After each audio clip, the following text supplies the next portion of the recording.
Hello everybody, welcome to the stream. I'm actually very excited today. I've been looking forward to this so much. I'm really excited, honestly. We're finally going to be doing a Chapter 12 attempt with our Vaike team. This is the first time I have ever used, seriously used Vaike in Lunatic Plus to this point in the game. I've experimented with him a little bit earlier on, but ever since no, hold on a second. Yeah, no. I'm trying to remember. Wait, did I use him? I'm trying to remember now if I used Vaike in my first Lunatic Plus run. I can't remember. Either way, it's either been never or it's been a long time since I used Vaike in Lunatic Plus. Very seriously, I have used him pretty extensively on Lunatic, but not as much in Lunatic Plus. In Lunatic Plus, as you guys know if you watch my streams, I kind of been rotating between showing off a bunch of different characters, and it took us a long time to get around to just working with Vaike. He hasn't been as good in some areas as I thought he would be, but he really has impressed me in other areas where I think I underestimated him a little bit. And one thing I picked up on right away when I was sorting my inventory for this chapter is that Vaike, right now, we haven't even promoted him yet, he can already one-shot these knights with the hammer, which is something that Frederick cannot do.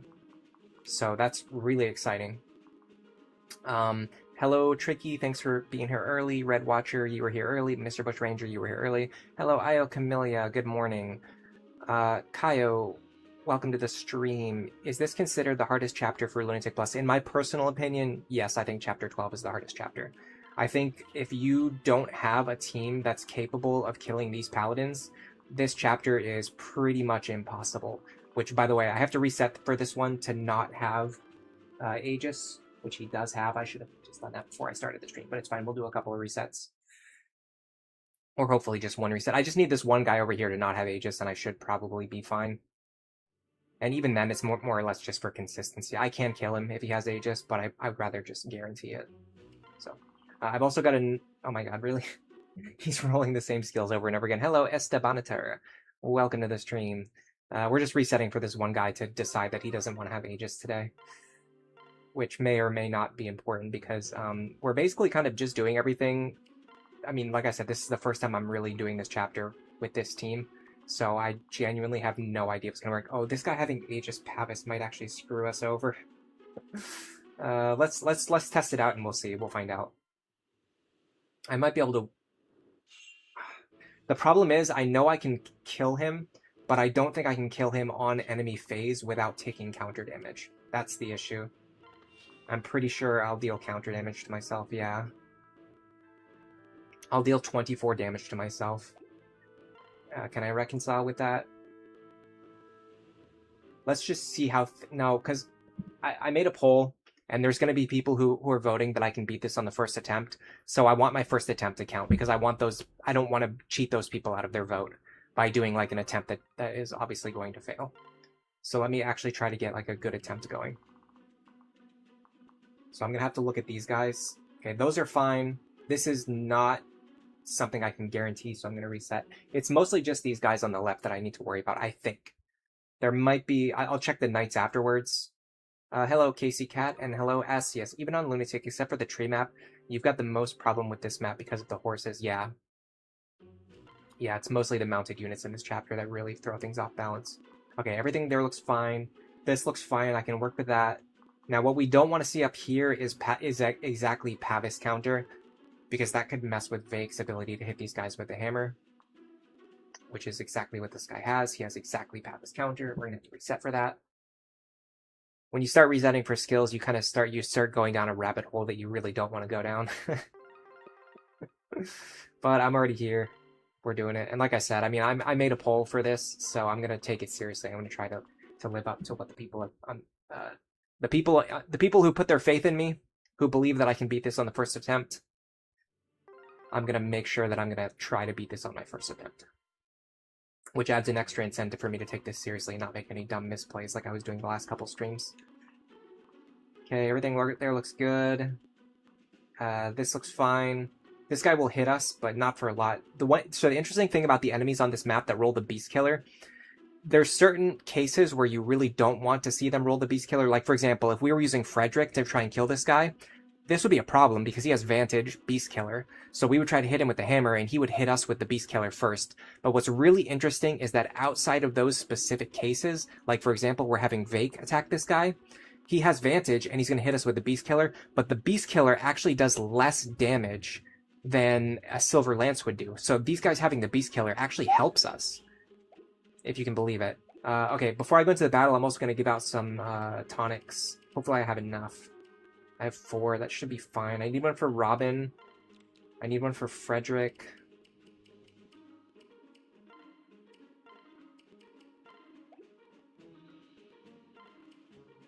He needs this more than Vaike does. Vaike definitely needs a defense tonic. I could go buy more tonics, but I'm not going to do that because I just finished resetting, and I'm happy with the skills that I have. Alright, so let's get into it. If we have to reset, I'll go buy more tonics. Alright, here we go. This is going to be our first attempt, and it's definitely going to succeed. I believe I can do it. I believe I can fly. I believe I can touch the sky. Alright, here we go. So we can one-shot these guys with Wind Tome, so we don't need to worry about taking counter damage. And we can two-shot this guy with the Wind Tome, so we won't have to fight him at all. What do these guys have? Counter, I don't care. Counter, I don't care. Okay, Robin should be able to completely sweep the left-hand side this turn. Now, the thing we have to be careful of is the positioning of our other units. We need to make sure that our other units are going to be positioned in such a way that these guys over here can't reach them. We'll also send this Master Seal back to the convoy. Let's just start highlighting all enemies on the map so I don't make any mistakes later. There are no reinforcements on this chapter, no ambush spawns. So if you highlight everything on the map on turn 1, you will always be aware of the movements of every enemy on the map. So it is worth taking the time to do this. These guys over here are a little bit more tricky because you have to actually think about what they're going to do and what spaces they can actually move into based on where your units are positioned and if they have Vantage. Vaike can kill both of these guys. What I'd like to see is if Frederick can kill one or both of them. That's a pretty tall order considering he's only dealing 12 damage. And he can't get very much extra damage from her. How hard does he hit with the Iron Axe? It's not even that much harder. No, it's not. Okay, yeah, these guys are just built like a brick wall. Okay, we're gonna have to use Olivia for this. So, and then I'm gonna have to think about where I want Vaike to be standing afterwards. It looks like either one of these tiles is fine. And that only presumes that I actually want to fight these guys, which I probably don't.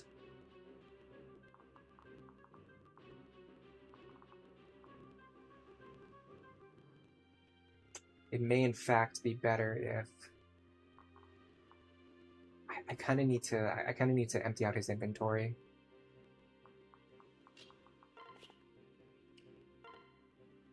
Okay, let me take his extra weapons. And he can hold Sully's weapons so they can pass them back to each other later. We're going to want to use the Steel Lance here. Okay, everything here looks fine. I think I want to hit... There's no Beast Killer over here. Okay, what is the speed on these guys? 22. We can stop them from doubling us. Can we stop them from killing us? 34, 42. 42 is going to be the most damage I can possibly take. We should be fine. None of them have pass. That's very, very, very good for us. It's extremely good that they don't have pass. Hello, Relic Vapor. Welcome to the stream. You just started playing this game. What are my tips on normal difficulty? What is the difference between Master and Second Seals? You're so worried about using them because they seem very important. So if you're new to the game, I would recommend that you do not use a Second Seal unless you know why you're using it, and you're using it for a very specific reason, and you know what that reason is. For Master Seals, it's generally just going to be an increase to your character's power in the short term and the long term. There is some nuance, like at the expert level, that you need to worry about, like exactly when to use it. But in general, if you want to make your character stronger, you can just give them a Master Seal and they will become stronger. you can get away with doing pretty much anything on normal difficulty, so you don't have to worry too much beyond that. But yeah, with the second seals, I would recommend only using it if you know what you're doing, because they're one of the few things that actually punishes new players for making like mistakes and not knowing exactly what they're doing. All right, so we should be able to get away with this. Hammer here. One shot this guy so we don't take any counter damage. Then we dance for Vaike.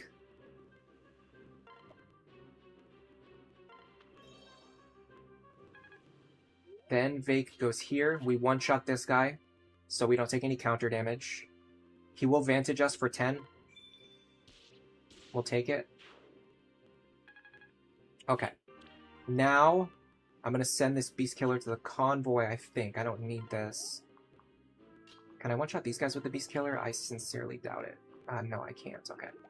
So yeah, we're going to have to not fight these guys this turn. We'll fight them next turn on enemy phase. So because Vaike is standing here and Olivia is standing here, we're blocking the enemies from getting through. What's even more important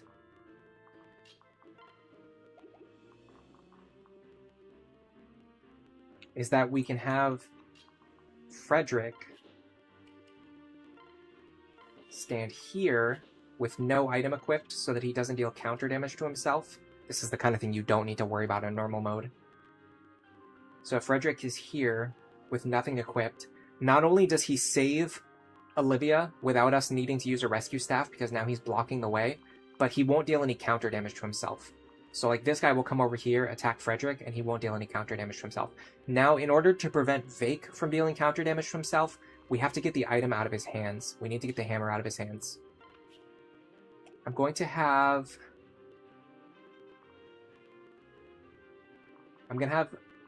Lisa do it. We will have to give him the Dying Blaze. One reason I like using Lisa for this is because now I can also heal him up to full. Okay. I will leave Lisa and Rickon unpaired so that I can have more actions next turn if needed.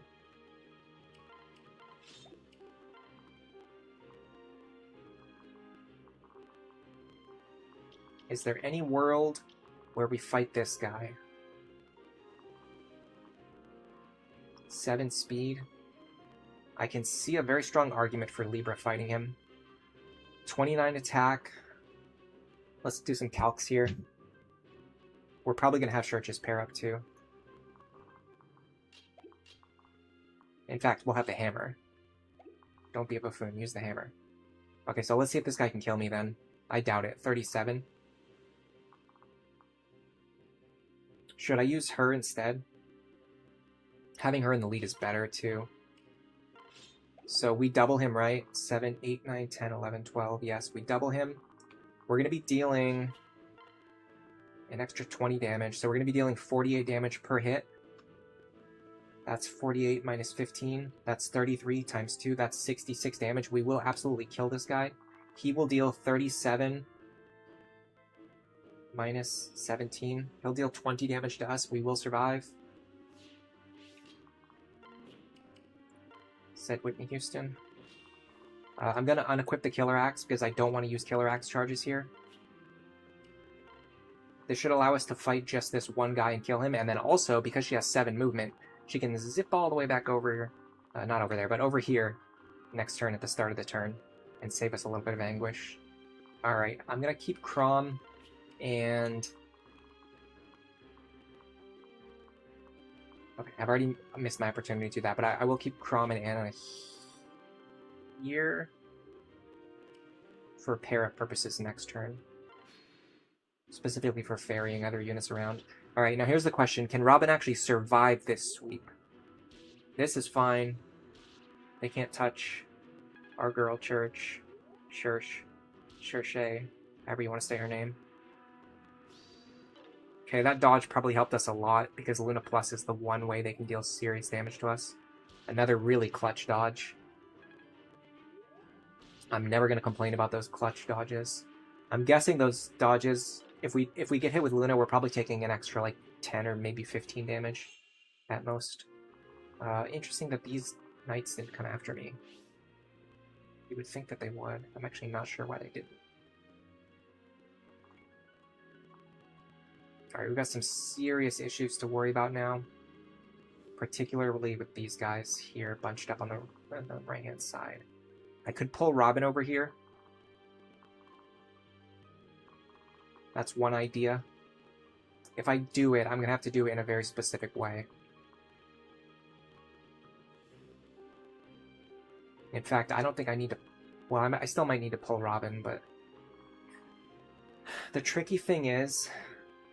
Where do my other characters go in order to ensure their safety? What are some good pair-ups to sweep through the game easily? Frederick with Sully, or Frederick with Sumia is really good. Robin can pair up with Crom early on, and then if you're using male Robin, you can switch over to either... I'd recommend Saria. She's a lot easier to use, which is this character right here. This is the pairing that I'm using. Robin, Saria. You can switch to Robin Saria when she joins. Or, if you're using female Robin, I recommend switching to Gaius, Henry, Vaike. Depending on what you're doing, you can use Callum. There's a lot of really good pair-ups for female Robin. Some people will suggest using female Robin with Crom for the entire game. Personally, I don't think that's a good idea. I think it takes two really good units and combines them into just one unit.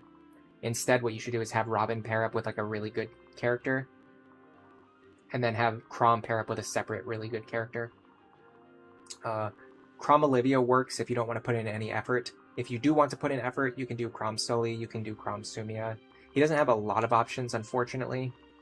You can also do Crom Maribel. I think Crom Maribel makes the strongest version of Lucina later in the game. Iku Larg, the other day you realized you finished your first playthrough in normal skill-less without reclassing any of your units, and you realize that most of the skills will always be more useful in the hands of the enemy units. Yeah, skills really don't matter that much in this game once you get to a certain level. And I literally mean, like, level. Like, your level is so much more important than what skills you have equipped, other than a couple really standout skills, like Gale Force and, So most of the other really good ones are actually kind of, like, tricky to use. They require, like, a high skill ceiling. Gale Force is really the only one that can be used by a beginner to great effect. But yeah, in normal mode, you can get away with just doing anything. Am I spread too thin? What do you mean spread too thin? I don't know what you mean by that. Yeah, you don't have to worry about using the best characters on your first playthrough, but if you want to make the game easier, just pair up Frederick with someone. Either Sully. I think Sully is his best pair-up, but a lot of people want to pair up with Sully. And then Sumia is really good, and then Cordelia is also really good. So, you've got a lot of options. Okay, we're not going to be able to fight this guy with Frederick. What I'd like to do is get Robin over here. But I have to do it in a very safe way.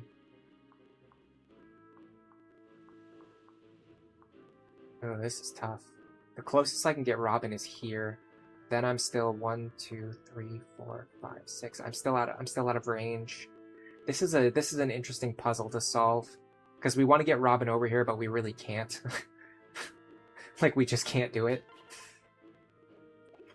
My Lisa's also nowhere near as fast as she needs to be.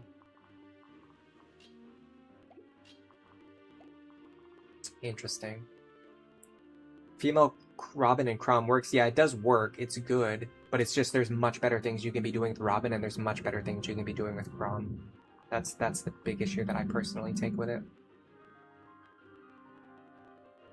Okay, if I can't pull Robin over here safely, then how do I get everyone else out of here safely? That is usually done like this. That's why I put these two characters here, so I could do this on the following turn. Now I can 7 move against the enemy 7 move. The problem is Frederick can't actually get away. He has the exact same movement as the Cavalier, which means if we move 7 tiles, we're just going to get attacked again. Am I fine with getting attacked again? I'd rather not. I can almost kill him with the Beast Killer too. Maybe I should have forged this thing.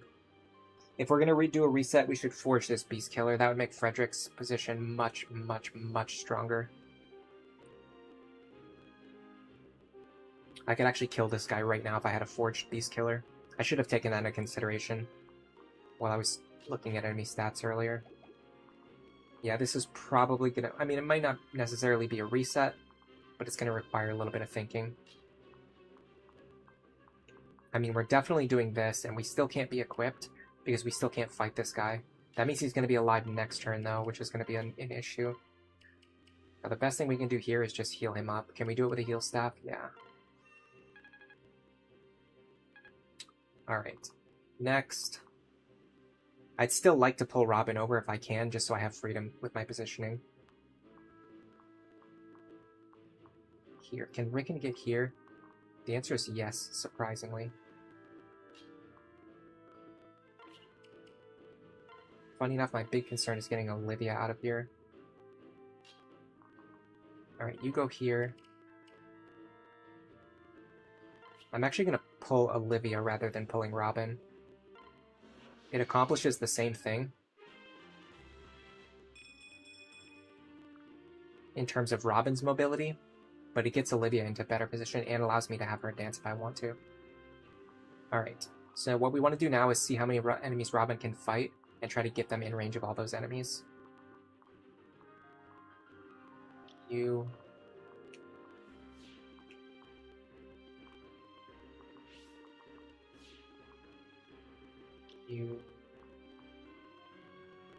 You're fine, if possible. What are we missing here?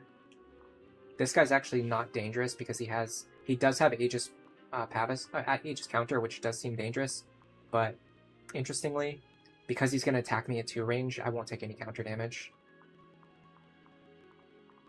So I could fight him. Alright, I'd like to get Robin into this square if I can. Let me calc the damage. 34 plus 34 Luna. 42 with Luna, that's nasty. 34. 33 with Luna. 29, I like 29. 33. That's 239 damage. It sounds like a lot. But we're going to be subtracting. We had 3 counts of Luna, right? So we're going to be subtracting.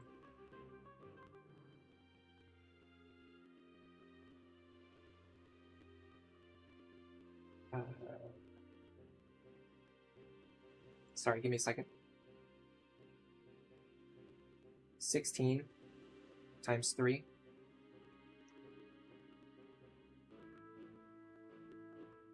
239. And then 32 times 4. We will take 63 damage if every single enemy hits us for full damage. Given that we're in a kind of precarious position already, I think I would like to take the risk here.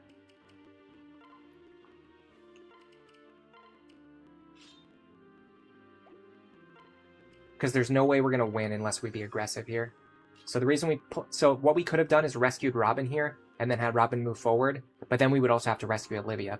So what I did a couple moves ago is instead I rescued Olivia. Now Olivia dances for Robin, and now Robin gets to move again. So we just save 1 action and we accomplish essentially the same thing. I'm going to use the Thunder Tome here. The crits can help us, I think. Question mark. I don't know for certainty. Now this is interesting because we just blocked a lot of enemies' movement. Which means we could, in theory, go here. And then you... What side do I want you on? Well, let's see. Your partner is Vaike, and Vaike is over here. So we want to drop you over here with Vaike. Yeah. Alright, so Robin should survive this sweep pretty comfortably. I think the Thunder Tome mattered there too. I don't think the Wind Tome would have killed that guy. This guy is going to annoy me, but then again, that actually guarantees Robin's life, because we just pulled one of the Luna attackers off of Robin. So in a way, that actually guaranteed Robin's survival. I didn't intentionally do that, but we ended up using Frederick as an anchor unit there. I actually kind of forgot that he was doing that. But yeah, we should be guaranteed to survive now. This is the second most dangerous attack. Now, this should be the most dangerous attack from the Paladin. Yeah. That's one we would have really liked to dodge. As you see, he hits us very, very hard. Alright, the problem is, normally I like to have Robin over here, sweeping these guys, but instead we had to have Robin over here, sweeping these guys. That kind of messed up our entire plan. But we can sort of fix it.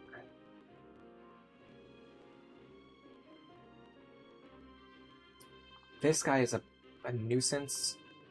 Can I kill him with the hand axe? I can definitely chip him down pretty significantly with the hand axe, in a way that essentially solves our problem. Yeah. How hard is she hitting? Not that hard. She's hitting for 7. 17 times 2. 34 plus 7 is 41. I need an extra 3 damage on her. I can get it with the Ephraim's Pike.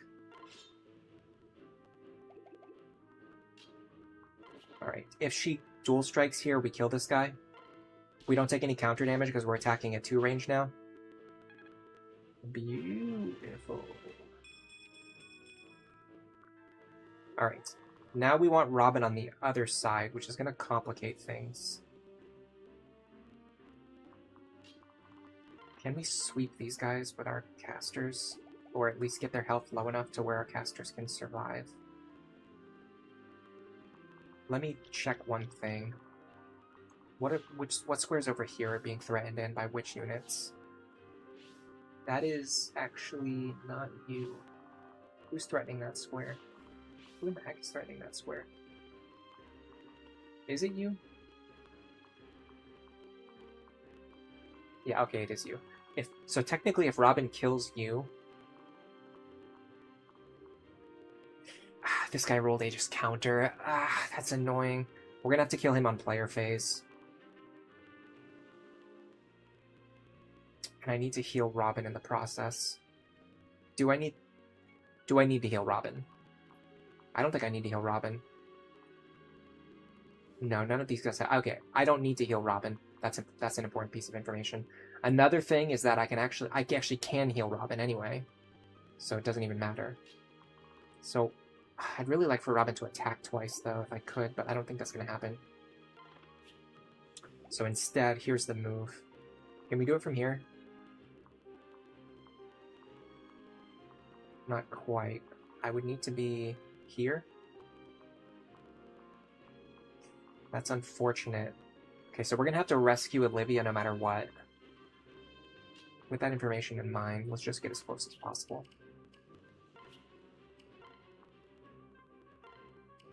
I'll use the concoction this turn. I will heal just to make future turns easier, but I don't think I need to heal to survive here. Okay, so Olivia dances for Robin. I really wish Olivia's action and Robin's action could be better here, but having to run back and forth across the map really limits us in what we can do. Now, a crit doesn't necessarily help us here, but it doesn't really hurt us either. Yeah, we're going to take 1, 0, and 1 damage. Robin's going to be fine. It's basically just this guy with counter, causing a huge problem for us. In fact, I almost think we could have killed this guy and then actually just taken the counter damage. No issues there. Alright, we need to now pair up with Sully, and I'd like to get my axes back if I can. Which I absolutely can, because Sully is the one holding them.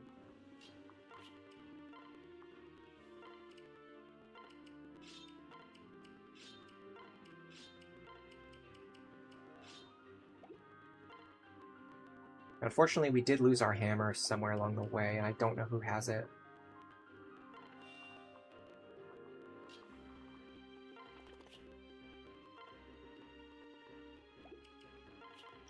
We can put in some serious work with the hand axe here.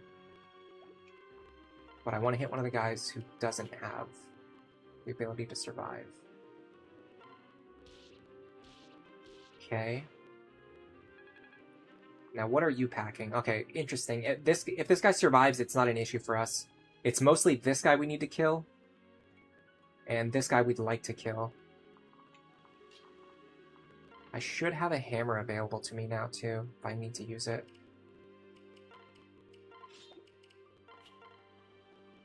In fact, I must use the hammer here. Her health is too low. I can't do it. I can't justify it. This is a problem. We have to kill this guy. I can't get over there. Oh, we're in a lot of trouble. Give me a second. I have the solution. I just don't have it in my head. Okay, I have to remember that you're not a threat. The issue is if both of these enemies attack Lisa, they're going to deal 37 plus 37 damage. That's going to kill her. That's 54 damage. She will absolutely die. Can I protect her while killing this guy? I don't think so. What do I do?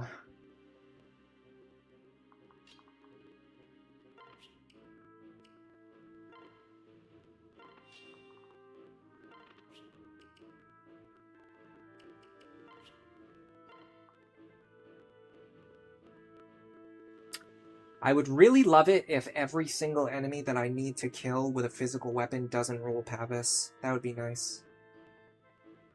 I can almost get this guy with Anna. She's not quite there. I also have to be careful of the fact that I must rescue Olivia before the end of the turn. Does she do better at surviving? I don't think so.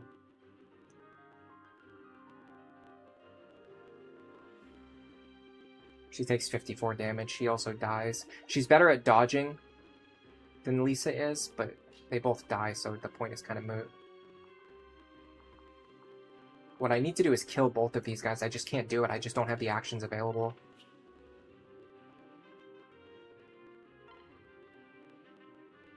I can't even guarantee this kill because the guy has both Aegis and Pavis. Okay, well, with that in mind...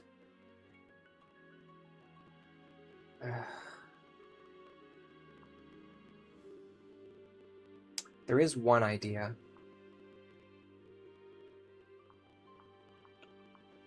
Yeah, okay, I see it. I think I see how we can actually get through this. I don't particularly like it.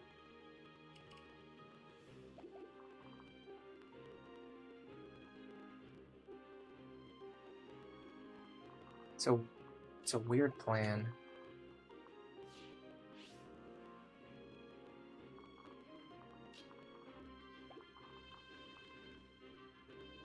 I would really, really love for this guy to not have both Aegis and Pavis. That would be fantastic news. But as you know, it's kind of a necessity. He kind of has to have it. If it inconveniences me the slightest, he must have it. How do I get through these guys? How do I get through these guys? I have to... I have like a strategy that could work, but it just doesn't work because these guys have every single skill they need to block me from killing them. Okay, what if Libra takes the kill? Can he do it? I mean, this doesn't save... I have to kill this guy here.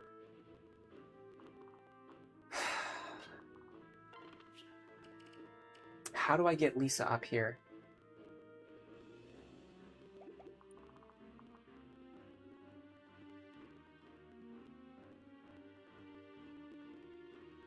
I think you have to rescue.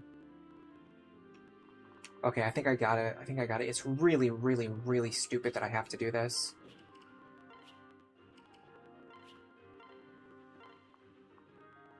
Rescue Lisa here. That allows her to kill this guy.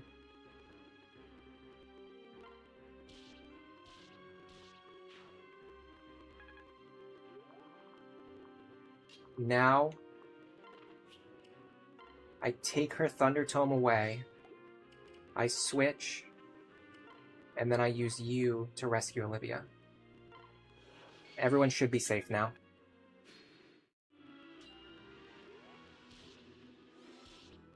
I should have given Vaike a better weapon.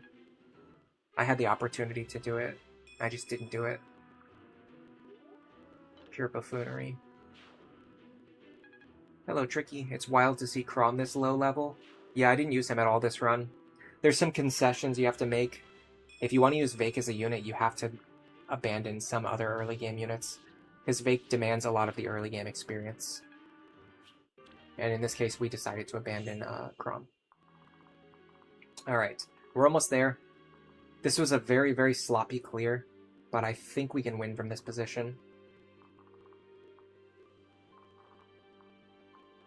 What do we got over here? Aegis counter! Aegis, of course he has Aegis counter. Stop being an idiot. Stop being an idiot. He's always going to have Aegis counter. God. Is there any world where he doesn't? Use your brain. Think. Obviously, if the only thing that stops you from breaking this formation is for one of them to have Aegis counter, obviously one of them's going to have Aegis counter. Yeah, this Crom is bad. He got a couple bad level ups early on. That's why I decided to bench him instead of someone else. I think I actually I didn't give his experience to Vaike. I gave his experience to Rickon.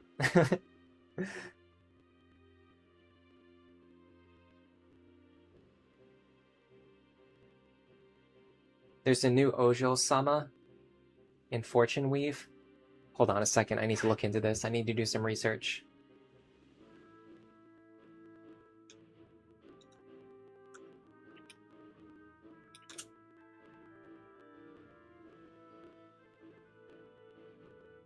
Yeah, I know what the term Ojil-sama means.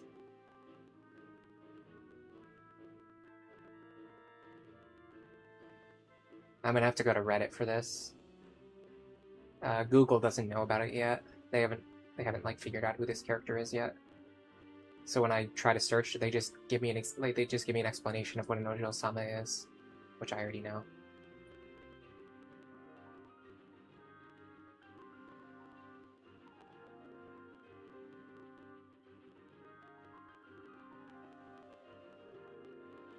I'm not seeing it on Reddit's front page.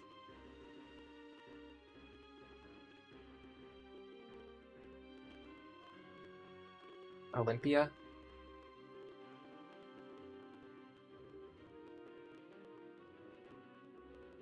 Oh, I see it, yeah. Nice. Good stuff. It's very, what's really interesting is that it's not a traditional Ojil-sama character design trope. It's modified to fit with the setting of this game's world. Like, you can see how she has design elements that fit in with the world that she belongs to, as opposed to, let's say, like Maribel in this game, for example. Maribel doesn't really match the design of the other characters in Awakening. She just has, like, her own Ojil-sama design that's kind of unique to her.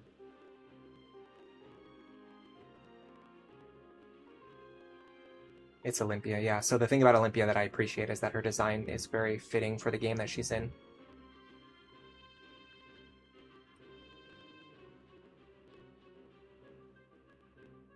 Scuba Luigi. Welcome to the stream. Ryan Domaluski, welcome. Having Libra stand in front of Lisa wouldn't have worked, because Lisa needed to kill this guy, and then this guy would still be standing here. So I had to get the weapon out of her hands, because if she killed this guy, then the next knight would also attack her and then kill her. It's one of the problems that you have with characters who have high offensive power and they're very frail, is that if they kill too many enemies, they get repeatedly attacked over and over again on enemy phase.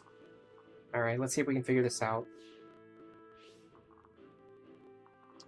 Fortunately, we have an unbelievable number of characters who all have the exact skills that I don't want them to have. Let me see.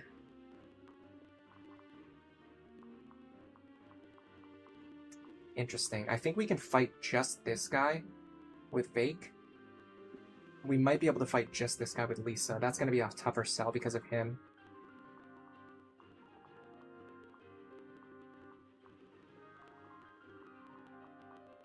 I think this square is only threatened by you. that's true, then we can have Shersh here, Lisa here.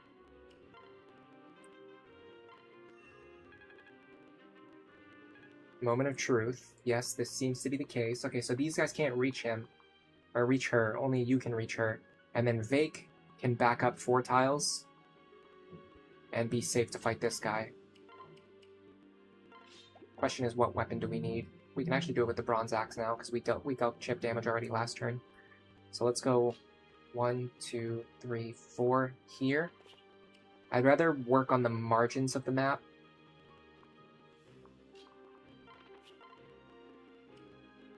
We're gonna have to mend here.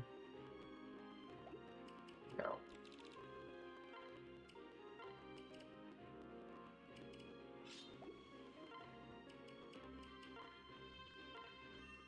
Save a heal staff.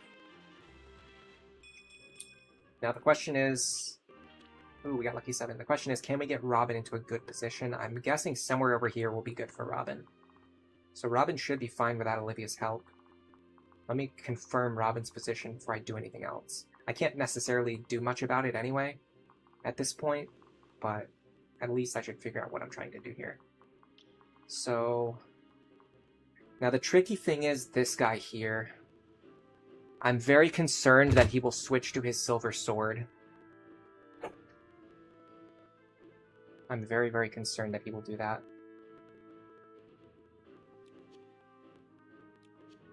It has 2 less might. His attack would go down to 32. However, you have to keep in mind the weapon triangle bonuses are different for these weapon types. So it's not going to be so clear-cut. I have to make sure that he won't attack me with his sword. Otherwise, I have to stay very far away from him. Because he has Aegis counter. Which means I will kill myself with counter damage. So... Bows have attack +2. Swords have attack +3. So he should have 33 damage with his sword and 34 with his bow, so he will keep his bow equipped. Actually, the big problem is actually this clown right here. I can't go into his range. That actually severely limits where I can go. Like, beyond a reasonable doubt. I'll probably have to end my turn here. The issue is actually this guy. I have to one-shot him. Which I can do. Okay. So if I end my turn here, everything should be fine. Give me the vulnerary back, please. One thing I love is that I've been switching vulneraries and concoctions back and forth between Saria's inventory. It makes it feel like her primary purpose is to just carry healing items for Robin. Alright. Now... This duo is not going to be able to do anything super helpful this turn. So what I'm going to do is use Olivia's action to unpair these two. So I have more actions available next turn. And then these two are just going to hang out. They're just going to chill.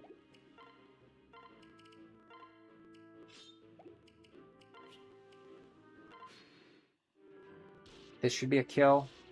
No, it's not. I'm extremely wrong about that. Okay, we'll have to deal with him next turn.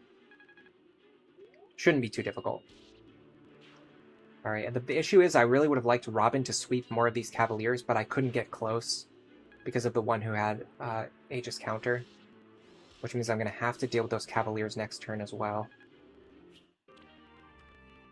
Don't need that. Yeah, man, I really wish I could have swept these Cavaliers last turn. This is obnoxious. Okay, we're fine. We're doing okay. This guy... Can Vaike kill him? That would solve a lot of my problems. Unfortunately, he's a sword user. What about you? I bet you can kill him. You can.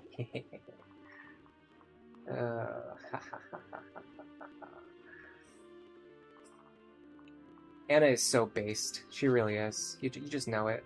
You just know one of the things about her. All right. You know what? I think actually my secondary squad can actually clean up the bottom, which means Robin can just deal with the top, or Robin can also set up to sweep, so that I don't have as many threats coming at me in the following turns.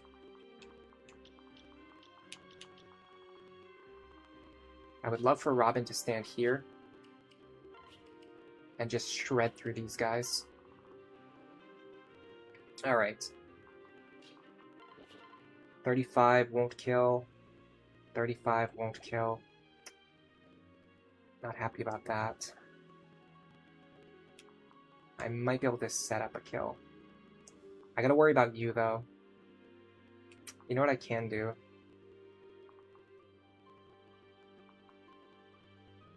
Yeah, give Vaike this one.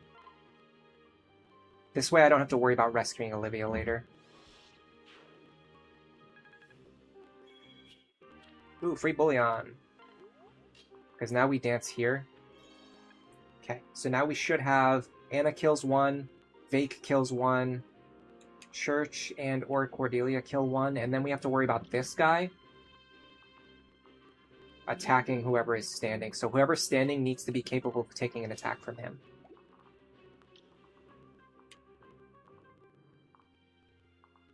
Man, this enemy formation is disgusting. This is nasty. It's just disrespectful is what it is.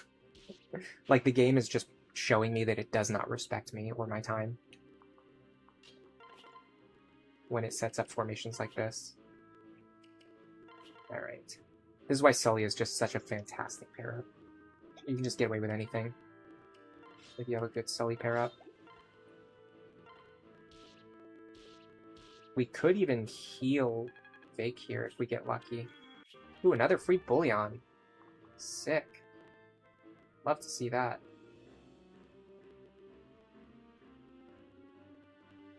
Alright. I want to chip you.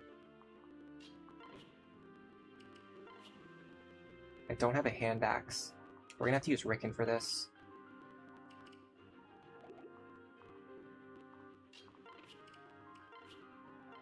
I can deal 20 damage. No, I can't deal 20 damage. I gotta make sure I get him low enough to the point where Cordelia can actually kill. So I need to get him below 35 health. So I have to deal at least 9 damage. Rickon can deal 9 damage.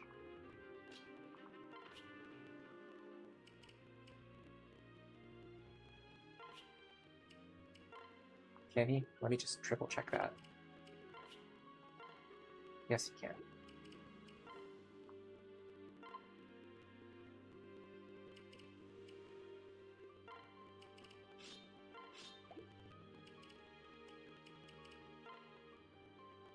So this will deal 10 damage. This will bring him down to 34. Now I can tag him with the Beast Killer.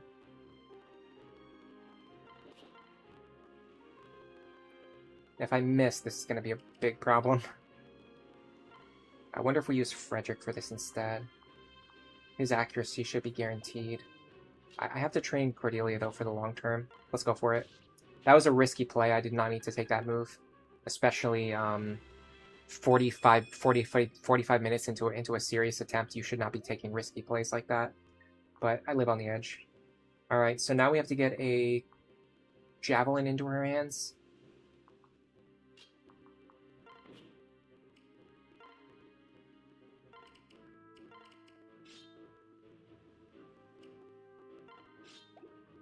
And I'm going to use this concoction because I want her health to be high.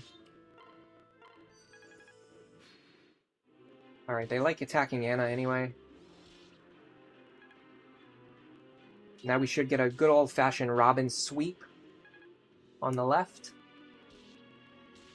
Considering how many misplays I made and the fact that we didn't get particularly lucky with enemy formations, in fact we got kind of unlucky on like two different skirmishes in this battle, I think the Vaike strategy is looking very, very good.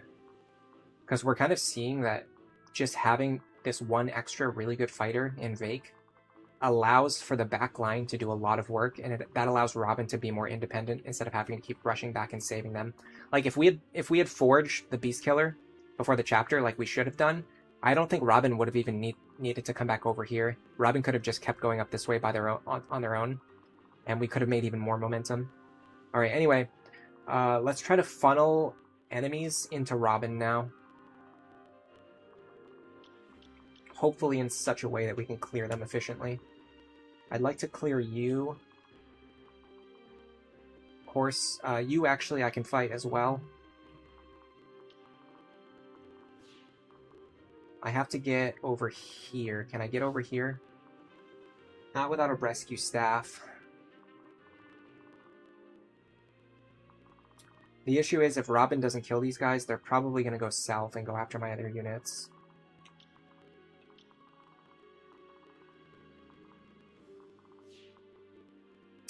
Can Frederick fight this guy? I think he can.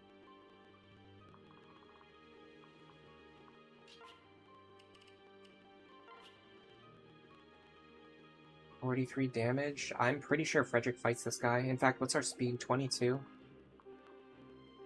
Yeah, Frederick should fight that guy very safely.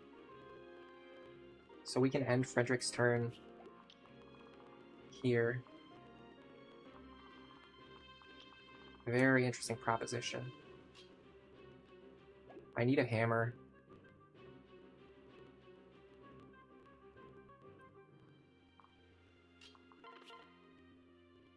Rickon can also kill this guy. Saves me some effort. The trained Rickon also is coming in clutch, by the way. I'm never going to badmouth Rickon again. I mean, I'm kind of the type who actually hypes him up more than I would ever badmouth him, but... point being, Rickon has really shown up this playthrough. He has impressed me a lot.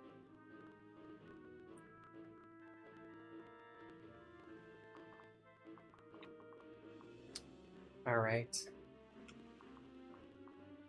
Now this guy, I'd rather have a magical attacker on him. Or someone who can just straight up one-shot him. I can get my hammer back, I'm pretty sure, right now. And then do it. Give me my hammer back. Yes, I can one-shot this guy. Won't take any more damage. Here's an interesting question. Is it better for Vaike or Frederick to fight this guy? I'm pretty sure Frederick, because Frederick can use the Beast Killer.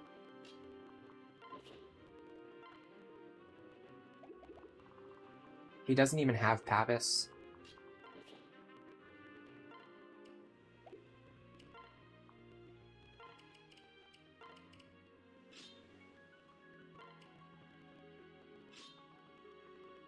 I'm not going to waste Ephraim Pike charges here. I think they're too valuable. It's like a better Silver Lance, and it's actually a speed bonus that you can stack on top of speed tonics, which is very important for Frederick, especially. Alright, let's start healing characters.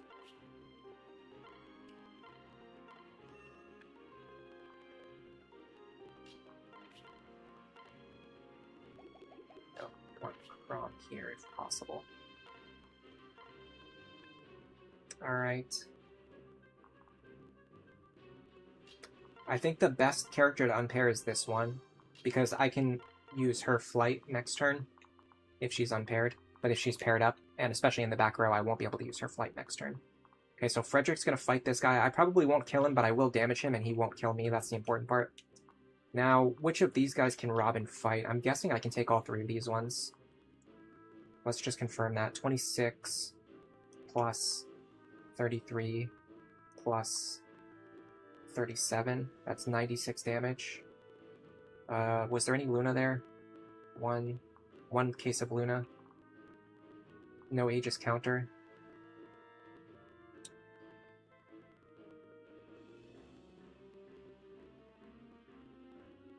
We're going to take something less than 30 damage, so I don't need to worry about doing any more calcs.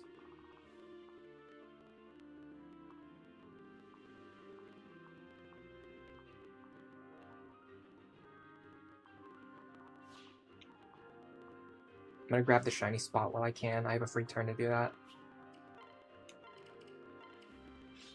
And it keeps me out of range of the guy who has counter. Or the, sorry, the other guy who has Luna. Support? No.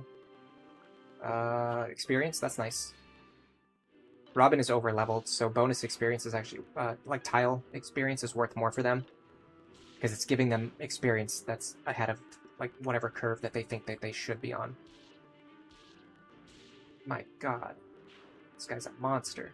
Yeah, Sage, I'm really liking Sage Robin, and it's going to make Robin even stronger in the long run. Wow, we took a lot of damage there. We're fine. We're fine, don't worry. We're fine.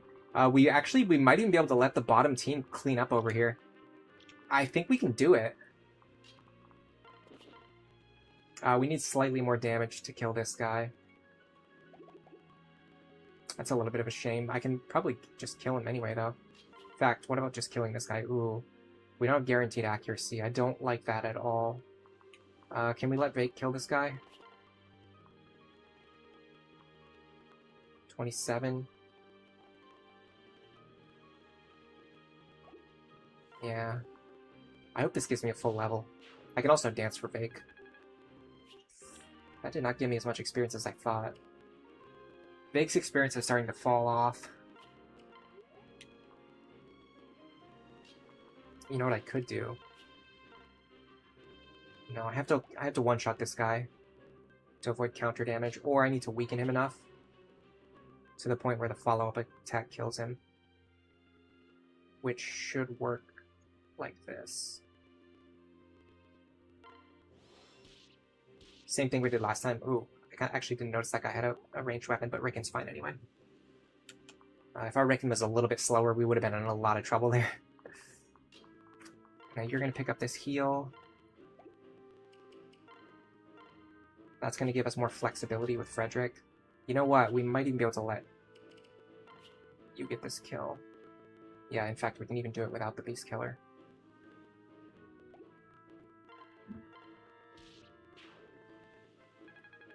Okay, I like that.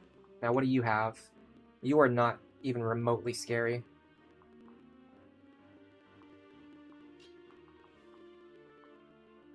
You dance for this duo.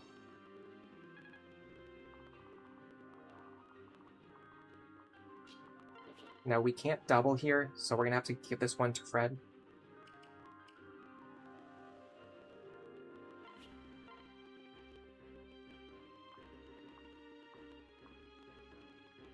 We have just enough. A dual strike there would have been nice, because that would have been free experience for Cordelia. The fact that we got a lot of speed level ups on Rick actually saved me there, because I absolutely made a misplay. I did not even notice or realize that that guy had.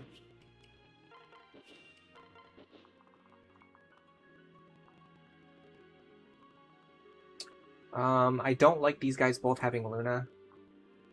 So, let me see if Sorry I can kill them. I'd like for her to get some experience if possible. It's a tough sell. I would have to use Nosferatu probably, and I would probably still die. Maybe she fights just this one. What is it, 26 damage? Certainly she takes 26.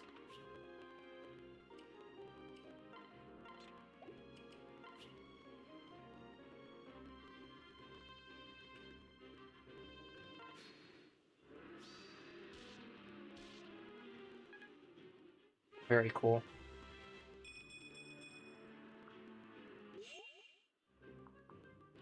Alright, what about you? Are you scaring me anymore? Not even a little bit. If I could get over there, there's some things I could do.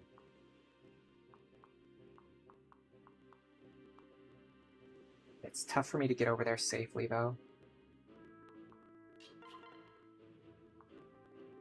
I don't like having to flux here. I can maybe hit him at one range, though. Can I heal her first? Healing her is actually pretty tough. Shouldn't be impossible, though.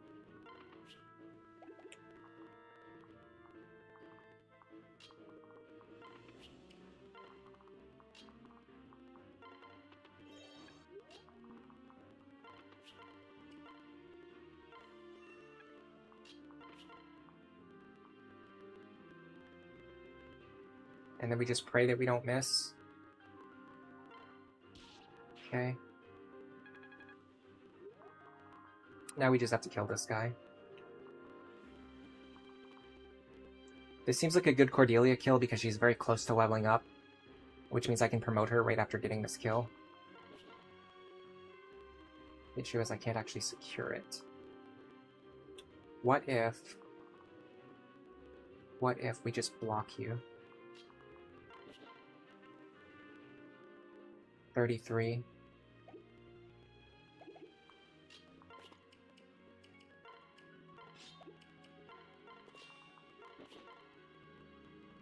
So we block your path. This protects all of my units. Saria maybe gets attacked again.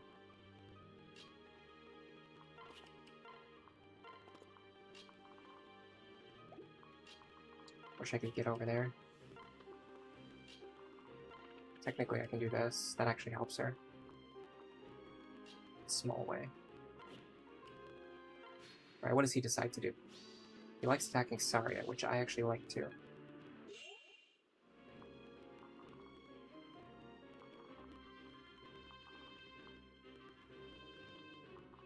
So who gets this kill? We're not getting the other shiny spot, it's too far away. Hello Sukasa Adventure, hello Kunai Cat, welcome to the stream.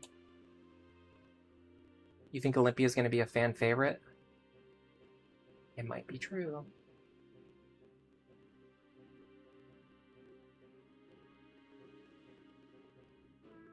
I'm sending out some gift memberships in celebration of the first of the month. Rickon wouldn't normally double these armor knights though, but he is very speed blessed. It's still impressive nonetheless. That's from Skywing. Yeah, this Rickon is really I mean, I think Rickon in general is a little bit underrated, but this Rickon in particular has just popped off. Hello, Claude Prizer. Welcome to the stream. How are you doing today? I didn't go shopping yesterday, which I should have done. I had that mentality of like, well, there's enough food here. I don't need to go shopping. But now that we're here, I really wish I'd gone shopping yesterday because if I did, I would have snacks right now, and I could eat something. I think I have like, I could maybe make a sandwich. I think I might have something left over for that. But my snacking options are severely limited right now. You know what I could do?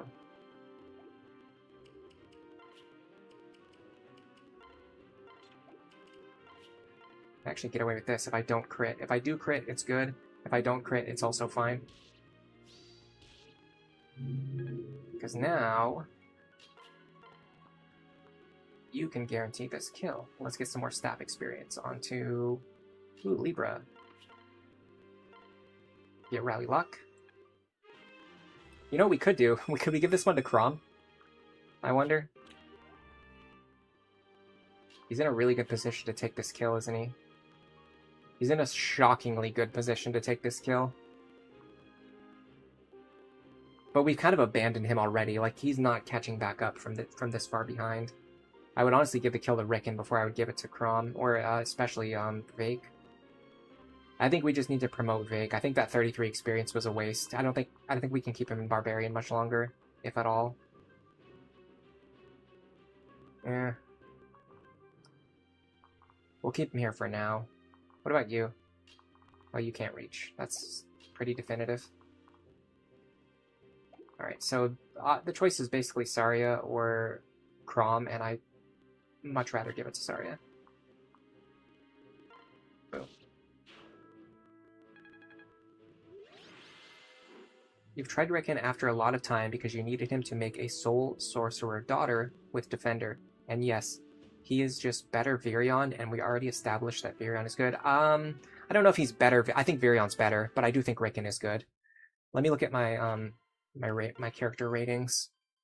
I made a stupid character ratings spreadsheet because I was going to use it for a video where I give advice about all the characters, and then I realized I don't really. I mean, so the ratings helped me personally figure out like which characters I value and which ones like have strengths and weaknesses in certain areas, but I don't think that putting the ratings in the video is a good idea because it dumbs down the conversation, and then people are only going to look at the ratings.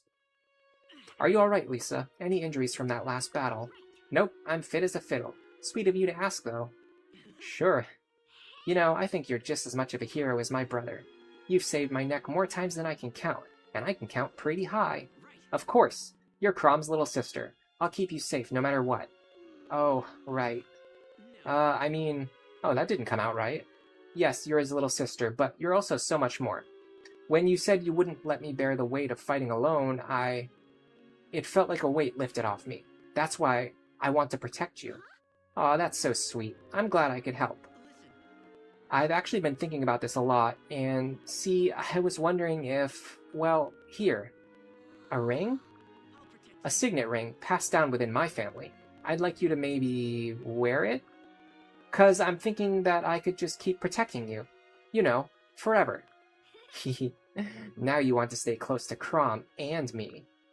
No, it's not like that. I mean, yeah, I like him, but I love you. Rickon, I was teasing. So, is that a yes? Yes. Tier list. Yeah, I mean, I don't mind making it into a tier list. I just don't want people to see the ratings and think that I'm trying to make like some definitive, objective, like numerical statement about which character is better than the others. Which is what I wanted to avoid. So I'm probably just going to talk about the characters based on my conclusions, which means I also have to rewrite my script and also re-record my voiceover because I already recorded like half of it. Coming from the person who hasn't published a video since since December. Obviously you guys are not happy about that, but it is what it is. I'm going to have to rewrite this entire script. But anyway, let me look at the conclusion that I came to. I'm pretty sure I rated Virion higher than Rickon. Rickon's speed is absolutely still a problem. That holds him back immensely. And also, Virion can play around counter, and Rickon cannot. So the main advantage of Rickon is that he can use stabs, if you promote him into Sage. Hint, hint. You should absolutely promote him into Sage, but that's probably not what I'm going to do here, because I want to be clever. I'm probably going to make this Rickon into a Dark Knight. Alright, so... yeah, so Virion was actually one of my top 5 rated units, I think. Robin, Lisa, Virion... no, sorry, Robin, Lisa, Vaike, Miriel, and Maribel were my top 5 rated units. Virion is just outside of that range, along with Vaike. Or sorry, not a lot. Virion is with, Lon'Qu and Rickon. Oh, so yeah, I actually rated Virion very closely to Rickon and Lon'Qu. I do think he's better, though. He's tied with Cordelia, Gregor, Sarian. He's just there with like a lot of the units that are just like out of the box good. And always have like long-term value. Yes, they get better on higher difficulties. This is something I've been saying ever since I started working on my guide videos. That, this game is different from every other Fire Emblem in the sense that, like, in most, like, if you go to a tier list for almost any other Fire Emblem game, the person who makes it is probably going to say, like, oh, I rated the characters based on the highest difficulty because if something works on the highest difficulty, it also works on the lower difficulties. You've probably heard that, like, 10 times in every Fire Emblem tier list. This is the one game where that's literally just not true. Like, there are strategies that just become infinitely better on Lunatic Plus and aren't really that valuable on lower difficulties because you simply don't need them. Like, bow access is good on lower difficulties, but you don't need it the way you need it in Lunatic Plus because it plays around counter, because it plays around Aegis, because it plays around Pavus, and because it even plays around Aegis to an extent because you're dealing so much damage that you can overpower the fact that you're dealing half damage by dealing triple damage. So you end up dealing 3/2. And Viren is the only bow user who doesn't need a seal. Hello, Justin Link. Welcome to the stream. You thought Lisa seemed uninterested in that conversation. It's probably because of my voice. I have a very monotone voice. Alright, let me fix my inventory. I had to pass around some items back there. Dude, I barely had to use any rescue staffs. I used 1 from here. I used 2 from here. And I used 2 from here. Okay, I used a lot of rescue staffs, but not as much as I thought. Even if I didn't get the extra rescue stabs early on, I would still have 2 left over.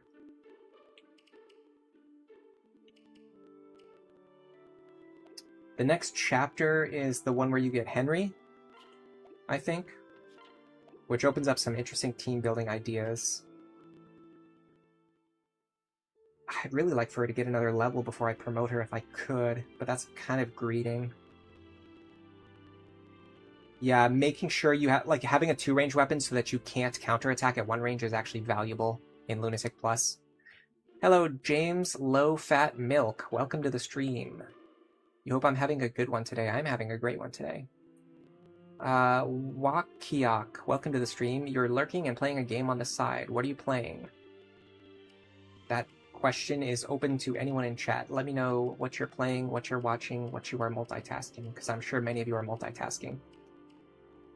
Glass cannons can also be useful. Well, you basically just you generally separate your units into 2 categories. You have player phase removal units, and for them, it doesn't generally matter how frail they are a lot of the times, or even how slow they are sometimes. That's a little bit of an overstatement. Whereas your tanks, it almost doesn't matter how offensively powerful they are. It usually just matters how, like, if they can take a beating. Although, in the case of, like, Robin, for example, their ability to one-shot enemies makes them a better tank because they're able to play around counter. Let me go make a snack really quick, and I'll be right back, and I'm going to read all the messages in chat from people about what games they're playing and whatever they're watching right now. I will be right back, I promise.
Alright, I'm back. Sorry for the delay. This is why I don't like having to make sandwiches, because it takes longer than just, like, grabbing a snack from the pantry. By the way, poll results. Only 19% of you believed that I could beat that on the first attempt. I beat that on the first attempt. That's just what it's like to be a goat. Let's see.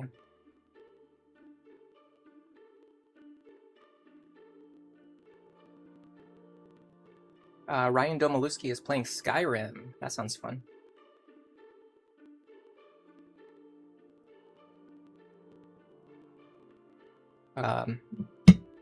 What's your favorite Elder Scrolls race? It's a notoriously racist campaign setting. It feels like every race in Elder Scrolls is like racist against every other race. So in a weird way, asking like, what is your favorite Elder Scrolls race is almost like a politically charged question.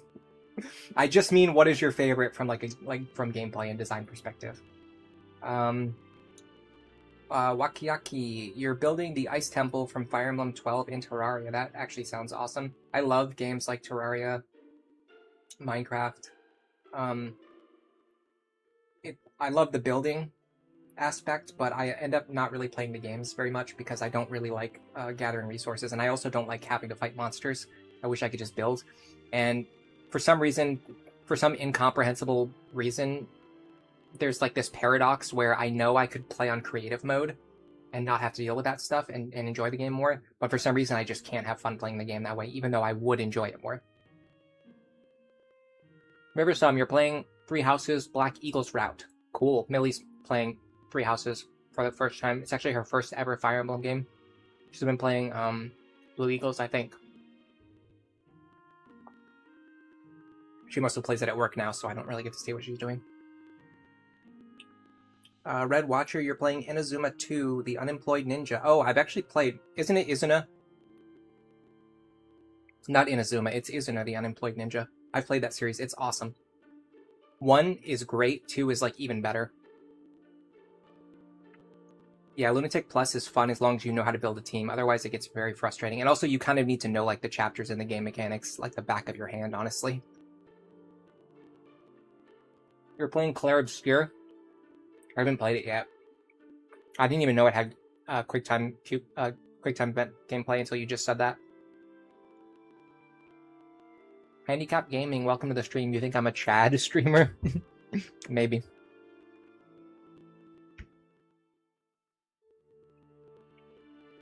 I'm eating right now, that's why nothing's happening on the screen, by the way.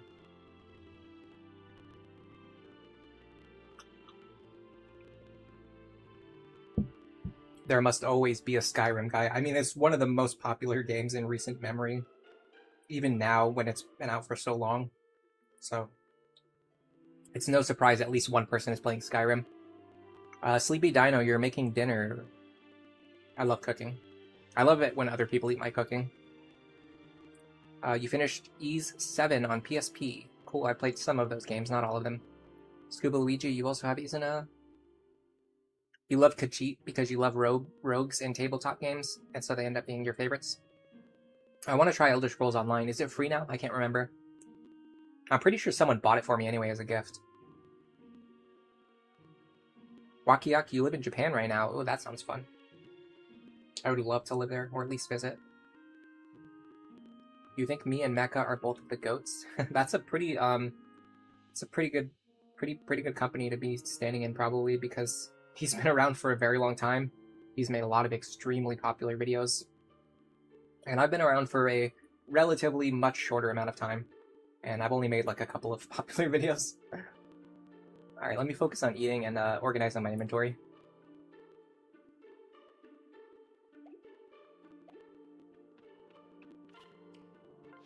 So, for those who don't know... Oh, by the way, someone said that watching me play Lunatic Plus makes it look fun. I'm glad to hear that. Okay, so for those who don't know... Sorry, my mouth is full of food right now. I'm going to explain something.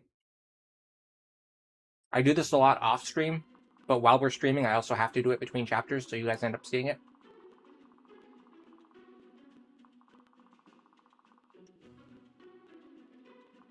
The way I organize my inventory is by going into the chapter and then first figuring out exactly which units I'm going to deploy.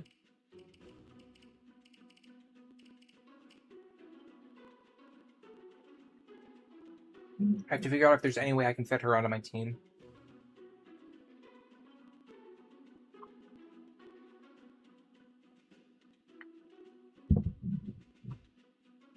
I'd have to bench Rickon in order to bring her. It actually might be the play. Because there's nothing here that Rickon has a good matchup against. And Lisa can function just fine without him. Where on the other hand, bringing an extra flyer drastically increases my mobility options, and she can make Libra stronger. Or Anna. Anyone on my back line, basically. Yeah, cooking for other people is the best. It's just fun to see their reactions and stuff. Riversum, you played Golden Deer for your first route. Do you think she'll have fun with Blue Lions for her first time? Yeah, she's enjoying it, which I'm happy with. So, if I was going to so one thing about the way I recommend people games is I don't recommend them like my favorite games. I recommend them the games that I think they would like. So, like, for example, with Fire Emblem, I wanted her to play Fire Emblem. I want her to enjoy Fire Emblem. If I was going to recommend her my favorite game, I would have probably had her start with Awakening, or maybe Fates, or maybe even like something from GBA. But because out of the games she's played so far, what she's really enjoyed is Persona, and specifically like the social aspects of the game and the story. I had a very strong suspicion that she would like Three Houses more than any other Fire Emblem game, so that's what I started her with. Are we using Zersh for real? Yes, please. Yeah, I'm going to try to use her. I want to do like a Libra. I'm just going to start calling her Zersh because it's funny and because it's easier for me to say. For some reason, I just can't say the French names, or German, or whatever they happen to be for whatever characters. I'm just going to call her Zersh from now on. It'll make people angry too, which is also a bonus.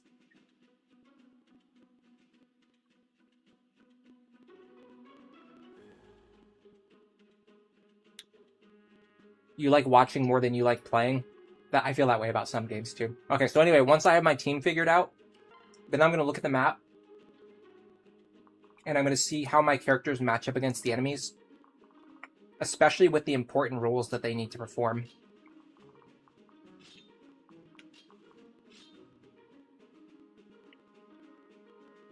So one tricky thing I need to do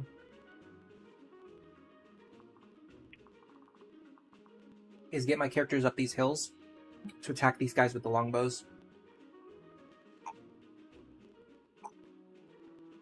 To that end, let me see if I can add any additional flyers to the team.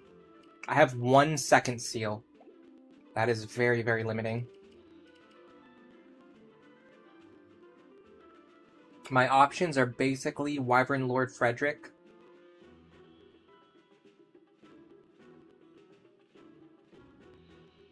and that's basically it, because I can't make Sully into a Wyvern.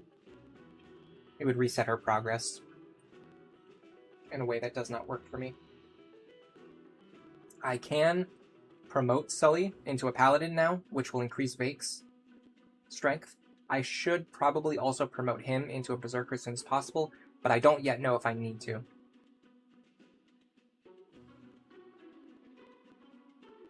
Eins, zwei, drei, vier. Welcome to the stream. I don't know if I said that correctly. You wouldn't tell your wife to jump right into Fire Emblem 12 Lunatic Reverse. Yeah, that probably wouldn't go very well either. Over here. Very old. That was not French. I really can't do French for some reason.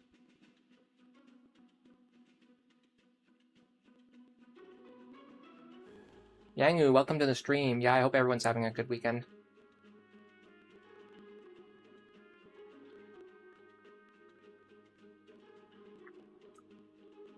Yes, there are characters we need to start promoting.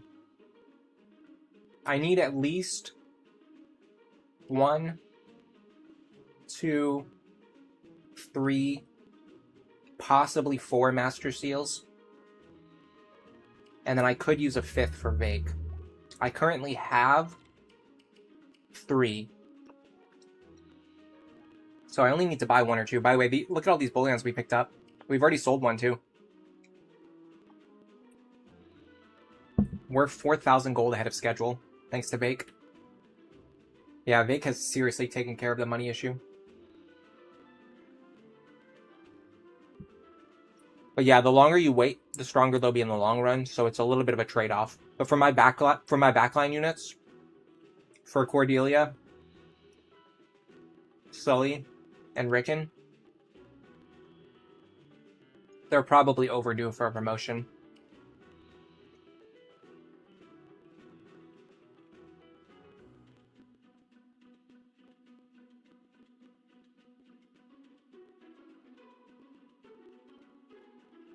Between the best starting place in general or the best for hard mode content, you would answer with the GPA title in either case. The thing is, you have to it has to be specific to the person. It has to be, because she really has enjoyed like playing Persona.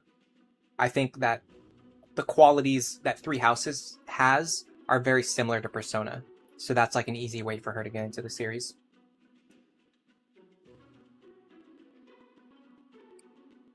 I can't just make a blanket. Like for the way that I recommend stuff, I can't just make a blanket statement about one thing being the best for everyone.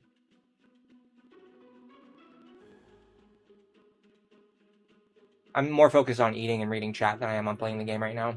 I'm just being totally honest.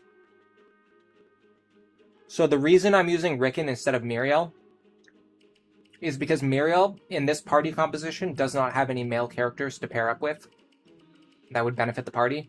But Rickon can actually pair up with Lisa. So we have that benefit.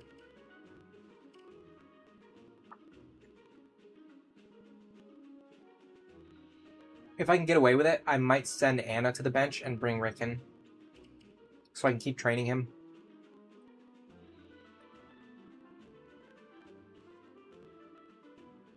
Alright, that's my last bite. So once I finish chewing, I'm going to be done eating. Then we can go back to focusing on the game.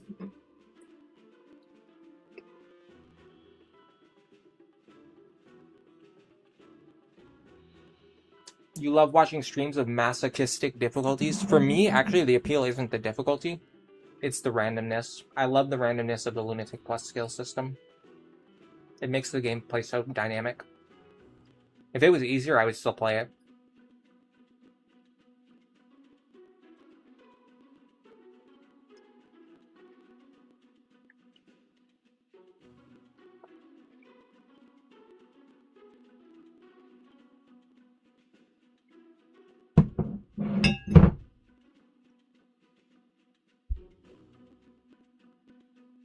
If you watch my old tier list, I said that Fates was my favorite, but that was a long time ago. I would definitely say now that Awakening's my favorite.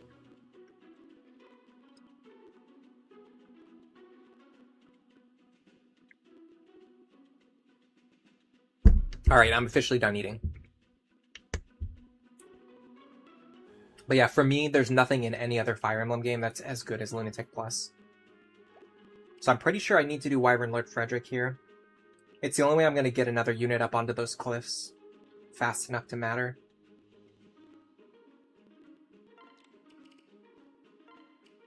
Plus, it's just a really good class for him. Especially if you want him to be long-term viable. Yeah, Hard Plus. I've been saying that for years now. Hard Plus would have completely changed the history of the Fire Emblems. Excuse me. Hard Plus would have completely changed the history of the Fire Emblem series. Because Lunatic Plus was inherently tied to an extremely difficult game mode, it just frustrated players, and they didn't understand it, and they didn't understand how to play it, so they couldn't enjoy it. And so they just killed the idea, and they never used it in another Fire Emblem game after that. If Hard Plus had existed in this game, I think people would have fallen in love with it, and it would have become a permanent staple of the Fire Emblem series. If not, people would have just started including it in other games. Like, if Intelligent Systems never put it in another game, people would have just started including it in other games, because it would have been so widely beloved. It's such an amazing feature, and the only reason nobody ever recognized that is because Lunatic Plus is just BS, unfairly difficult a lot of the time. So you have to get past that to enjoy the randomness of the skill system. But it's the perfect amount of randomness. It's not like Kaizo Ironmon, where you're just resetting over and over and over again, hoping to get like a Mewtwo instead of a Magikarp. But it's not like regular Fire Emblem, where if you memorize the map, you can just make the same exact moves every single time and just guarantee a victory. You have to actually think on your feet and adapt and fight enemies. Like, the enemies always start in the same formations, but the way you have to fight each enemy changes based on which skills they have. And the pool of skills that they can get is small enough that you can learn basically every combination. Like, I know how to deal with an enemy that has Aegis counter. I know how to deal with an enemy that has Pavis counter. I know how to deal with an enemy that has Luna and Pass. I know how to deal with an enemy that has Vantage and counter. You know what I mean? Like, every single possible combination, like, you can figure out how to deal with that skill combination because there's just not that many of them. So it's just like the ultimate test of a player's dynamic thinking, which is something that most Fire Emblem games do not test. They just test you on your memorization.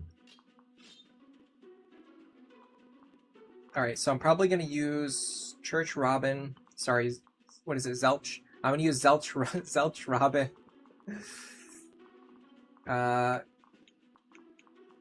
This is tricky now because I have to split up Cordelia and Frederick.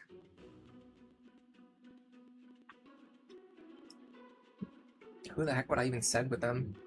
Honestly. I could do Crom Fred. I don't know if that helps a lot, but it does give him the speed. So if he has enough strength already, that might be okay. Let me see what supports Cordelia has. She actually only has the Frederick support. I'll send Vaike with her. I think Vaike will give her what she needs. So it'd be something like this. So the only problem with this team is that our pair-ups are like our pair-ups don't work for specifically this one chapter. This one chapter becomes a lot more difficult than usual with this team because all of our flyers either can't really do much, don't have a good partner, or they want to be paired together. It's like we have to split up these two, which are two of our best units, and then we have to get them paired up with like other characters that they don't really fight that well with. And then Robin has to just like attach himself to just like a generic flyer who's not paired with anyone else. But I think we can still make this work. So the idea is Robin can kill you, right? Yeah. So the idea is you go up here. You want to take out this guy with the longbow while leaving yourself in range of other units. I'll use the Thunder Tome, why not? Then on the other side, we need someone who can kill this guy. We're going to need at least 20 speed. Frederick hits that cap, or that benchmark. Cordelia also hits that benchmark. Plus with the Vaike pair-up, she probably can kill this guy, question mark? No, not really. I'd have to use a pretty powerful weapon, whereas Frederick can do it with like a more simple weapon. Nope, Frederick can't do it at all. Okay. Interesting. I wonder if Vaike can do it. Vaike can do it pretty comfortably. So what if Vaike would kill this guy? It's obviously not going to work because he has Pavis. But in theory, Vaike would kill that guy. Then you grab this pair. You pull them back over here. You dance for him. And in fact, with this setup, we don't even need to do this. We could leave Crom and Frederick unpaired, which would allow us to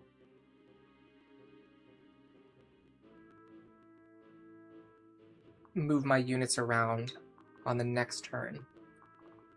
Can I get any momentum down here? It's a little bit dubious.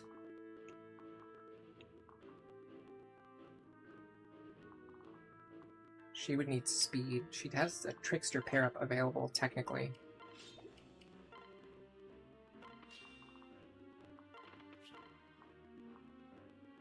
$15. I don't love it. I don't love it. Maybe we just ignore the bottom and just push through the center. If I'm going to do that, I probably have to bring Robin back down.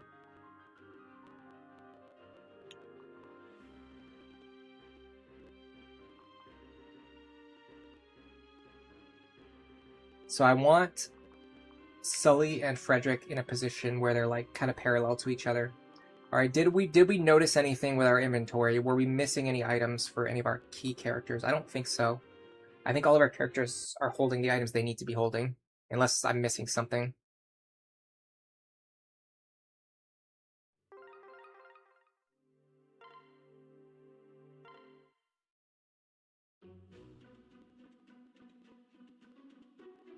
Eins, zwei.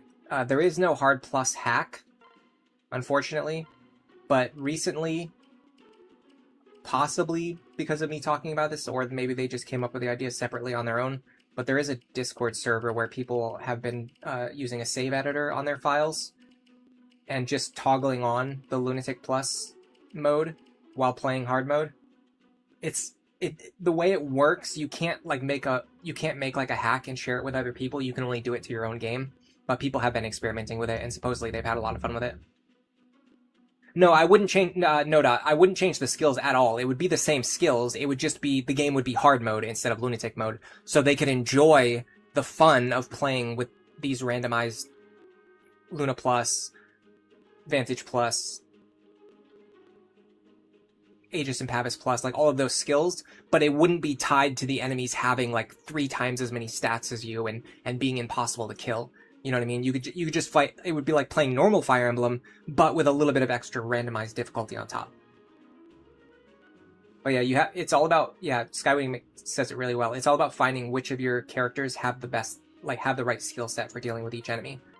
Instead of just making like a build that's good for every situation, you inherently need to think about what characters are good for which situations. And that's what Fire Emblem really should be, but it ends up not being that in a lot of the cases. Does anyone else have a Thunder Tome I can borrow? Yes, I need that from you.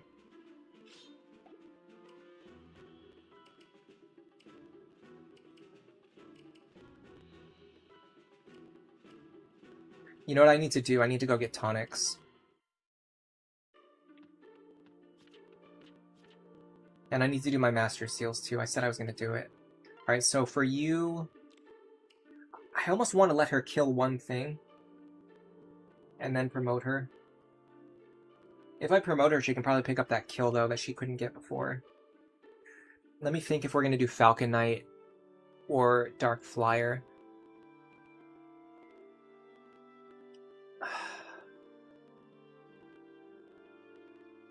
This is actually a tough call. At this point in the run, with our characters looking the way they do now, it could really go either way. Let me do an easier one. Sully's definitely going into Paladin.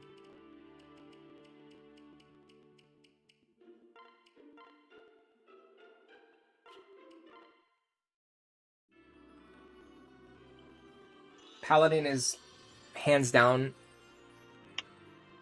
the best physical support class in the game, and it has an argument for just being straight up the best support class in the game.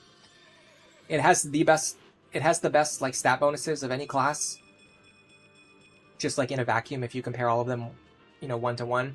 The only argument you can make for Paladin not being the best support class is that magic characters in this game are better, so you would want a support character that can buff magic instead of buffing physical stats. It's definitely the best physical support class, but probably the best support class overall is probably something that boosts your magical characters like Valkyrie or Trickster.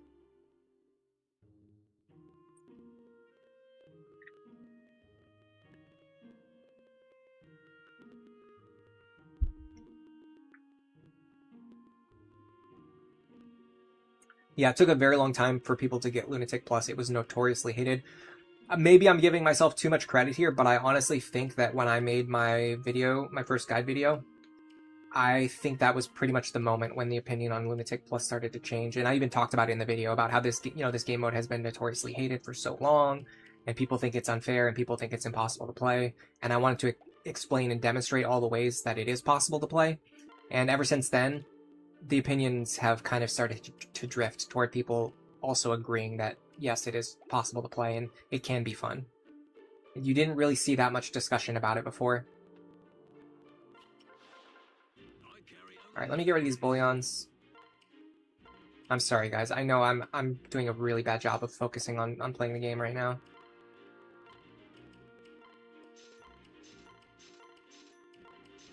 It's a little bit hot today. That's not really why I'm acting like this. I'm just kind of like a little bit more ADHD than usual today. It's pretty much what's going on here. Alright, let me buy some Thunder and Wind Tomes too. These are things you're just going to use for the entire game, basically. Alright, so tonics. I just get so, like, sometimes I'm in the mood where, like, I the people who have been watching my streams for a while know this.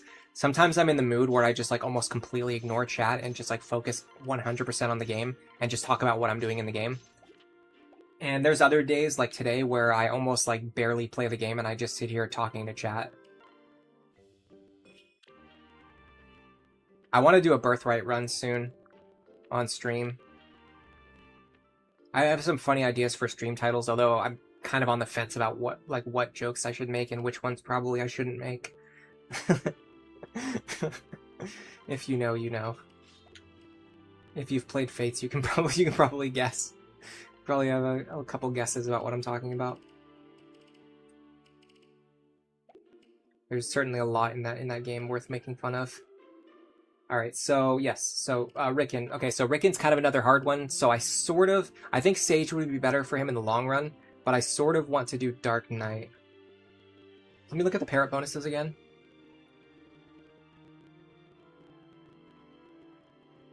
I don't always have these ones memorized because neither Sage or Dark Knight is particularly great as a pair-up class. You just kind of make do with them. Okay, so Sage is basically just magic and skill. Dark Knight is magic and defense, and obviously movement. The movement would be the big thing. So if I did Dark Knight, it would be to give movement to Lisa. And then I could also be giving her defense and resistance, which she also wants. And it only gives slightly less magic. I'm going Dark Knight. Hate me if you want to. Let me check the base stats of the classes too. I want to see what their stats look like.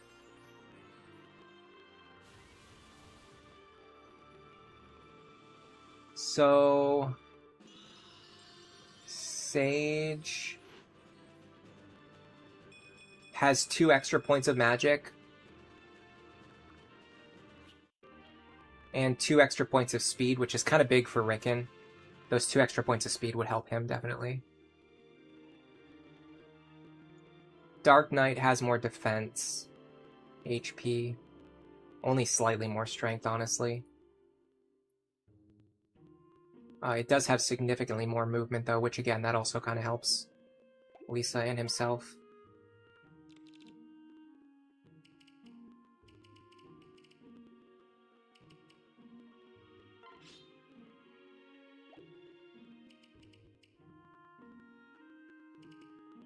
I could almost use him to fight.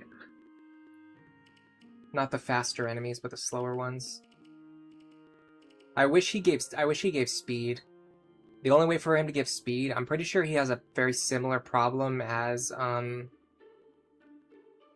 can't remember the other character I'm thinking of, but there's certain characters where like it's very hard for them to get into classes that give speed.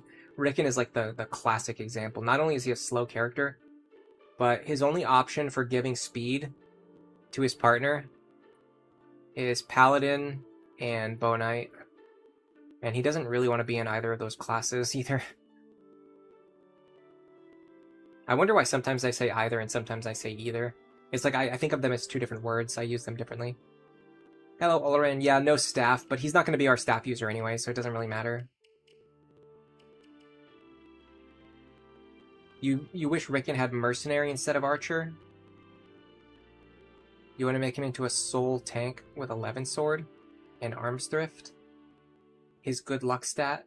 magic +2 and focus. It'd be interesting.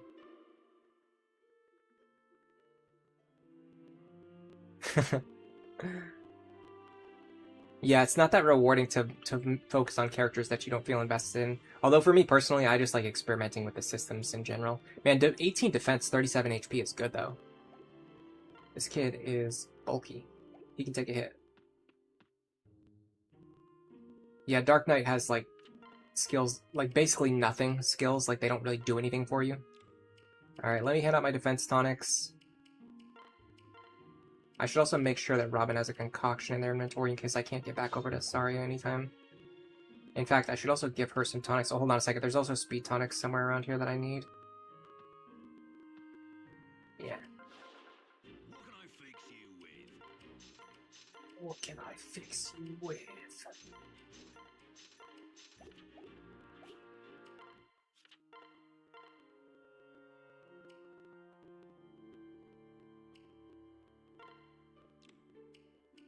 I'm actually going to give her a defense tonic because she might spend some time unpaired from Robin. Speed tonic also just for safety. Frederick's going to want a defense tonic. Give him a strength tonic, why not? Cordelia, same. Same. Should we give them speed tonics? I can't tell if their speed is high enough for that to matter. Or low enough for that to matter. I actually don't need to give anything to Sully. I don't think. Once she reaches 20 in her stats, she'll give additional bonuses to Vaike as well. Right now she's giving a lot of strength, a lot of skill, a lot of speed, and a lot of defense, and there's just really not very many classes who do all of those things. It's kind of incredible. I'm probably going overboard with the tonics here, but it is what it is. I should probably figure out my inventory just in case for like my backup characters. Who would I bench for Rickon, I wonder? Don't really have a good option. It has to be Anna, I think. But I don't think I want to bench her. I think I need her. Maybe I don't need her. Alright, Cordelia. Dark Flyer seems like the better play.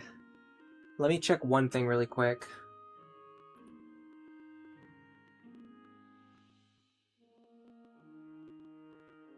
It has to do with Frederick's performance. Okay, going into Dark Flyer does not meaningfully change Frederick's performance in any way. And going into Falcon Knight would basically just give me 1 extra point of speed. So Dark Flyer is actually fine here. It doesn't change what Cordelia is trying to do, which is mostly supporting Frederick. She can do that the same as she's already doing. It just opens up additional options for her. Now she can use tomes. Now she can rally movement for the party in a couple levels. Now she can get Gale Force later on. And I think all of those things are vastly outweigh giving Frederick 1 extra point of speed. In my humble opinion. I'll give her the Forged Thunder Tome. I'm not going to need the Beast Killer.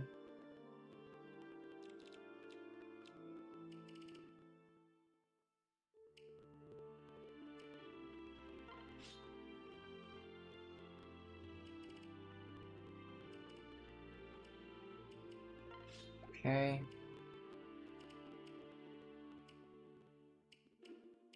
I should restock your tomes. Because you do more fighting than anyone else.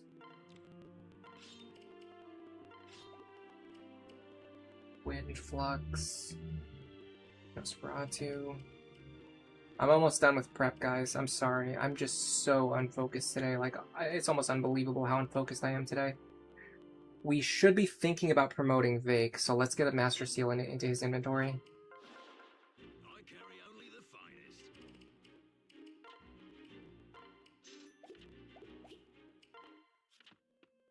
Alright, we're back.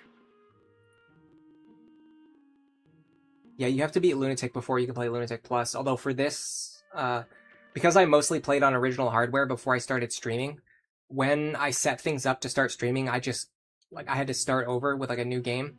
So what I did was I just got a save file. I just downloaded a save file that I had already unlocked it.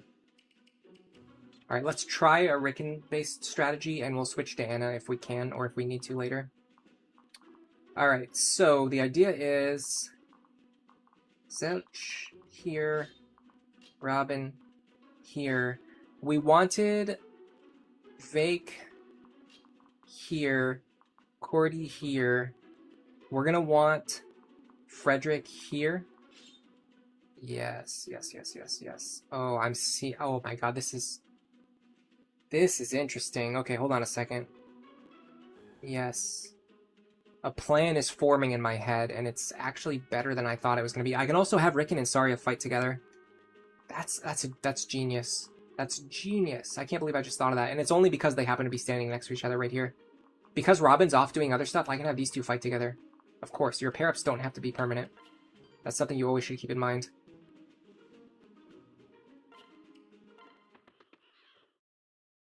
Alright, here's our boy Henry. A lot of the times I like to just fit Henry on the team as a Lisa pair-up. But I'm not going to be doing that this run.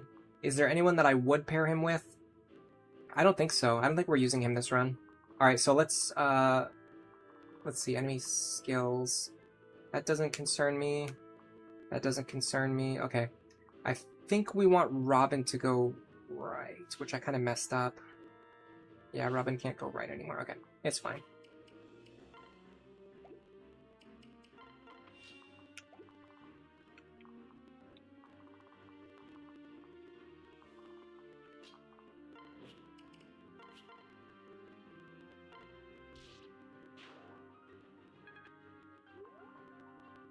So now Vaike goes here.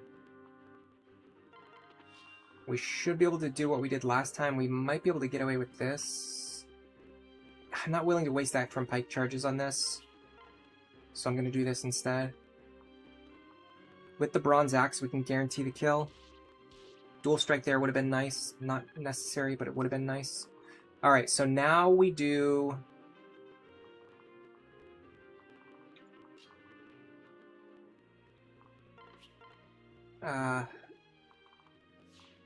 it's not gonna work.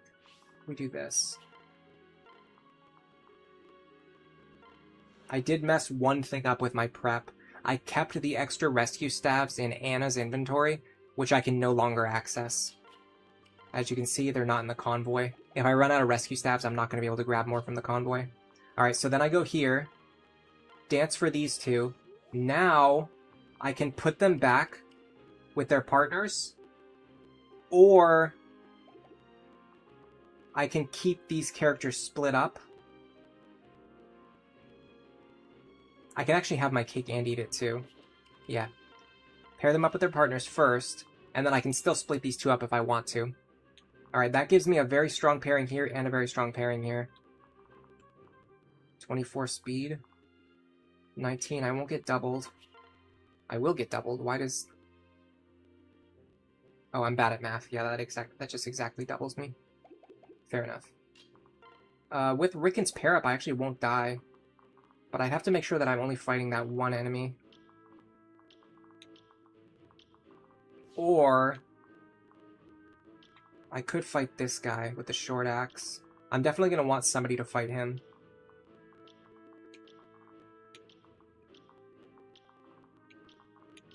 Start highlighting enemies. We're going to have to deal with reinforcements this chapter, which is going to necessitate a certain playstyle. Specifically, we're going to have to open up the wiki and just look at when and where ambush spawns are coming from.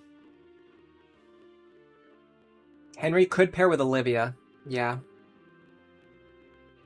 It's just not necessary, though. For this team structure, it's just not necessary, and I doubt we'll have an extra slot available for him. Alright, this guy's speed is 13. Saria will double him. I can't get up there in time. I started too far away. That was a bit of a misplay. I could fight him next turn. Or I could let someone else do it. Sully could actually double him right now. not what I want. I'd rather have Vaike fight him. So we would double him with the hand axe. We would deal 40 damage. Minus 8 is 32 times 2. That does kill. Alright, Vaike, get up here. Let's get a head start on this group by having Vaike kill this guy. Now, is there anything that Frederick can fight on enemy phase? It would be you. Frederick or Sumia. Sumia could work here. Frederick is probably the better option. What's the speed difference? I double this guy. I like it. Alright.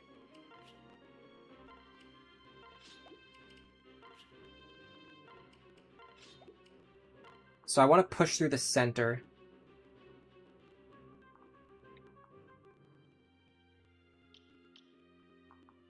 This tile is only threatened by you. Here. If I pair up with Rickon, I could also pair up with Henry. That would also give me enough defense to survive. Interesting.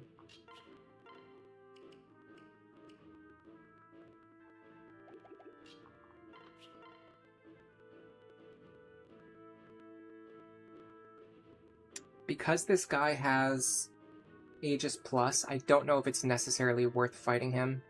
But there is one idea that I like.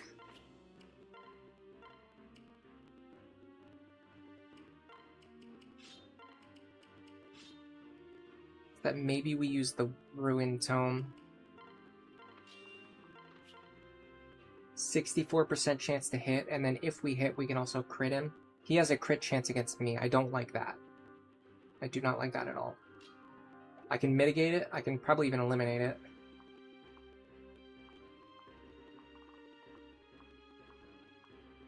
If I stand here... Now if I hit him, I have a very high chance of actually dealing a significant amount of damage. Because I could crit him. Alright, if you're standing here, Rally Luck also helps. A lot, actually a lot, for what she's trying to do. But it specifically helps remove the enemy's crit chance that I was worried about. Alright, I'm going to put you next to Frederick. And I think we're fine.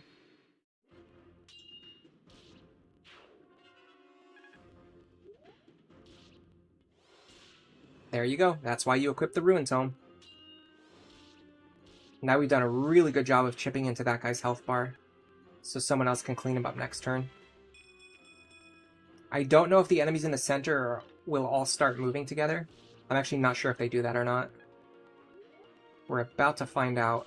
Nice crit. I think we would have killed him anyway.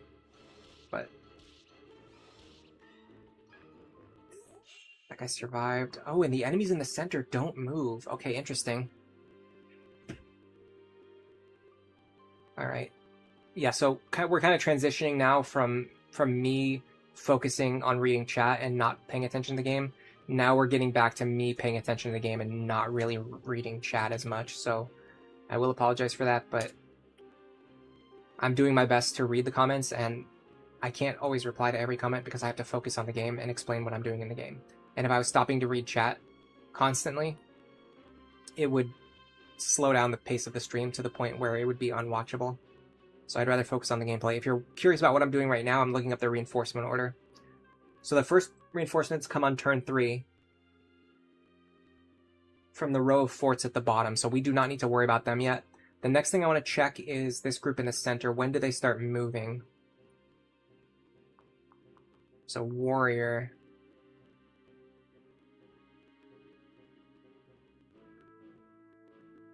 He starts moving on turn... Okay, so this guy's going to move now. No matter what I do, this guy is about to move.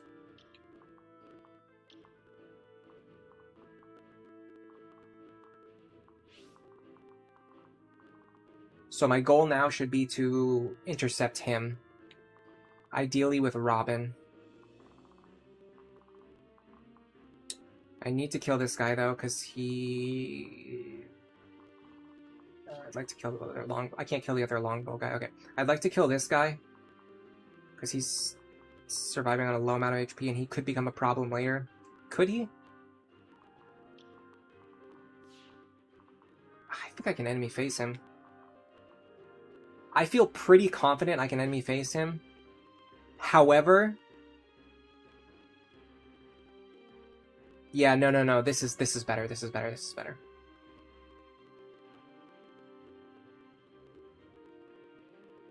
Yes. Yeah.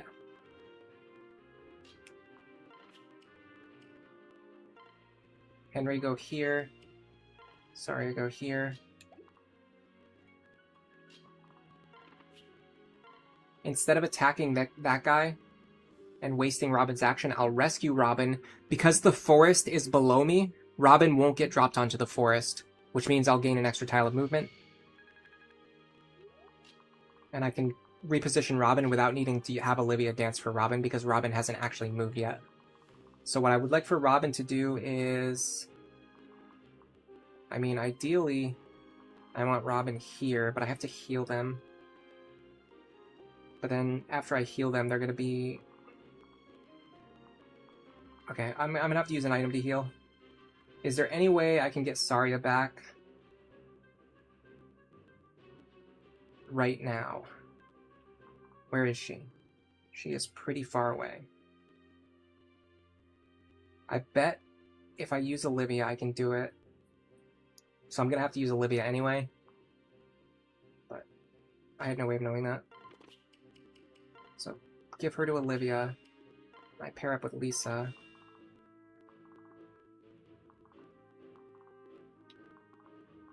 Okay. So if Robin goes here, uses a concoction,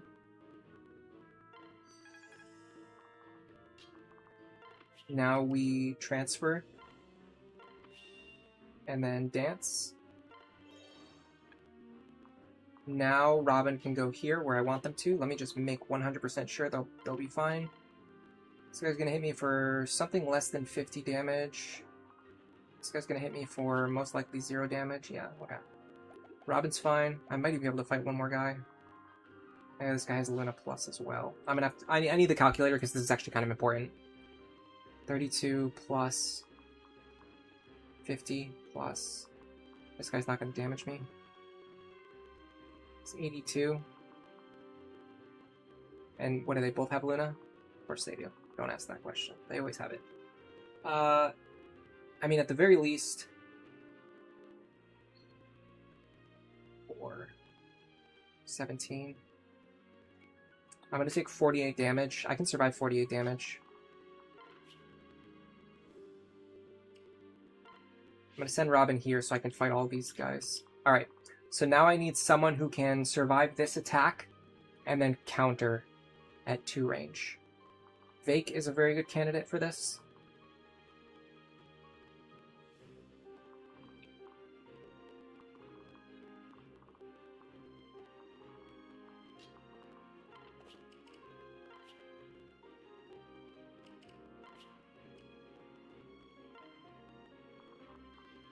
Alright, we're getting there.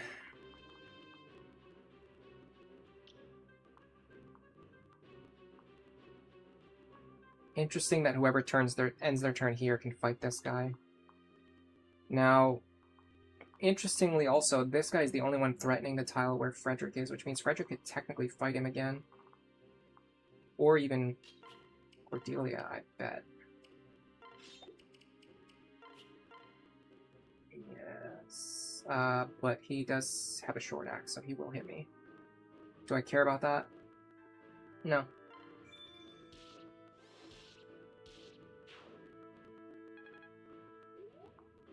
Alright, Crom, get up here. Now, you. Can Lisa fight you safely? She will die if she gets hit twice. No, she actually won't die. Can she kill him? She can kill him with the Dying Blaze. No, she can't because of this forest. The forest will reduce the damage. Alright, I'll just let him live for a turn. I don't want Lisa to get unnecessarily damaged.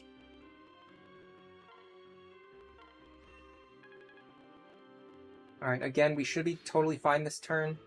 I'm a little worried about next turn, but because we did a really good job of sweeping in the center, we should be able to just move all of our units up now. Just one down.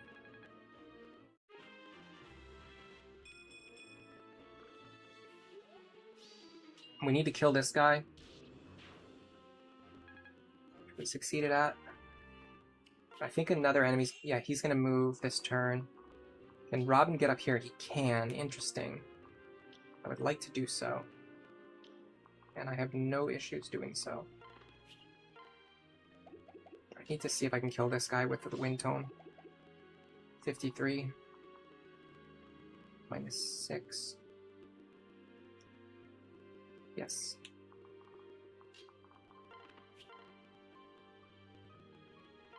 Okay, we get rid of the longbow. Now, we just need to kill this guy, and it opens up all of this territory here. I have to be very, very, very careful with my uses of my rescue staves, because as we mentioned, I can't get more from the convoy because I messed up. I messed up the inventory management at the start. They're sitting in Anna's inventory, they're not in the convoy. Hello, Grey Bell, welcome to the stream. You think that you're super late. It's subjective. Technically, there's a stream archive you can watch at any point in time. Ooh, Sully can kill this guy. Very comfortably. Can she kill this guy? Or fight this guy? Probably not. No, he has Aegis. Or sorry, Pavis counter. Alright, so let's have Sully intercept this guy.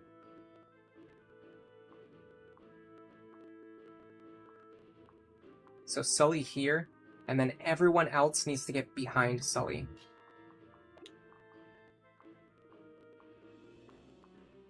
In fact, I can end my turn on his square, and I should be okay. I just have to be careful of this guy. I can't end my turn here. I have to end my turn here. Yeah, I have to end my turn here, or I have to kill this guy too, though. So let me focus on doing that.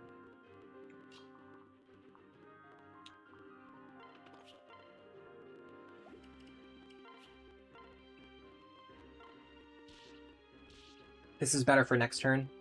It keeps Rickon in the lead. He has more movement. And it gets him chip experience.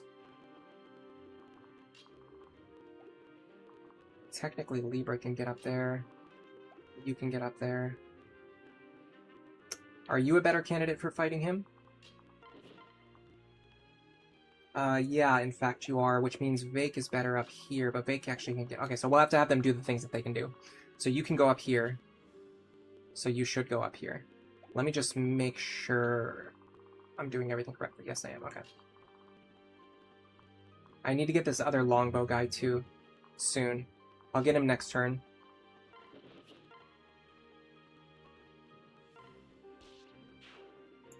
I probably shouldn't be wasting a forged Thunder Tome on stuff like this. But I can do. Let me use actions to get my characters to safety if needed. Because we have a lot of characters who need... Yeah, like... Crom can't get to safety anymore. Nor can Olivia, for that matter. Okay, that's fine. Olivia can go here. Dance.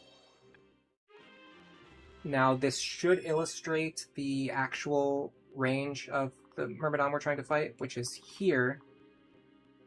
So if we put Sully here, so we can back up these two. We can even snag a heal, a free heal. That creates a space for Crom.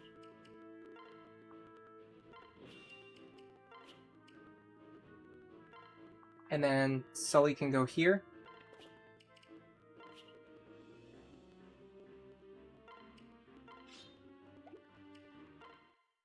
I don't like what just happened. Why? Why is that the case? How did that guy reach me? I don't understand that. Okay, well, I got lucky and survived.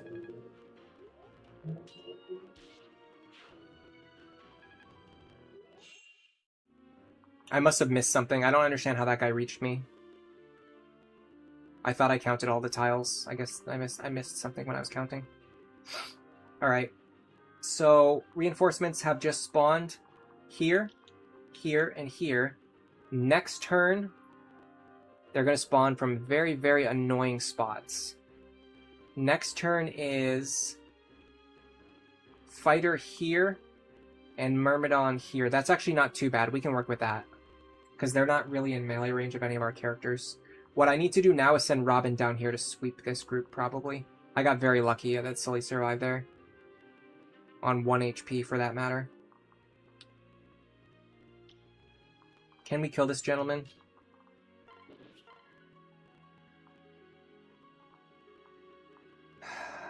Technically, yes.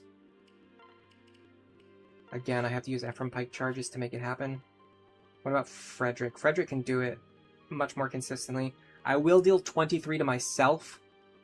I'm fine with that. I just have to get rid of this longbow. So this is going to be our, hopefully, our only other rescue staff use.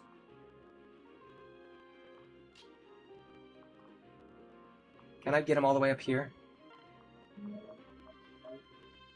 I can. Very nice. You could probably make a good argument that I should have moved him into a spot where I could heal him. Is there anyone who can deal with you?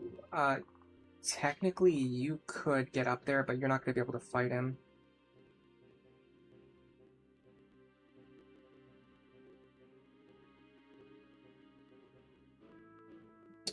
Let me do...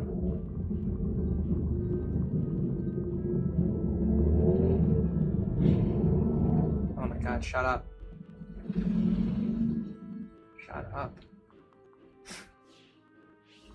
You guys can hear the motorcycle bros outside revving their motorcycles. Most annoying human beings on the planet.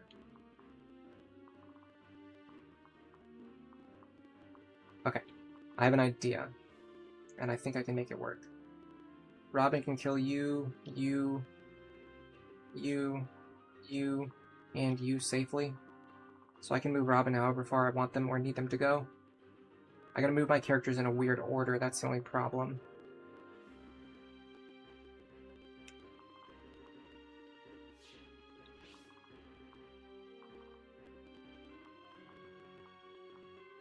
Okay, this works. I have to move her first. Again, I'm fine with that. This fort's way too far away to cause any problems. Okay, so Robin goes here.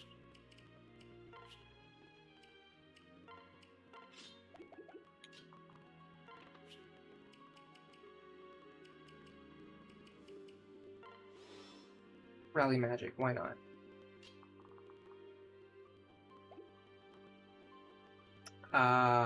Yeah, no, this is still fine. I gotta pair up with Henry to make it work, but other than that, it's fine. Yeah, okay. So you go here. That's an interesting conundrum. No, this is better.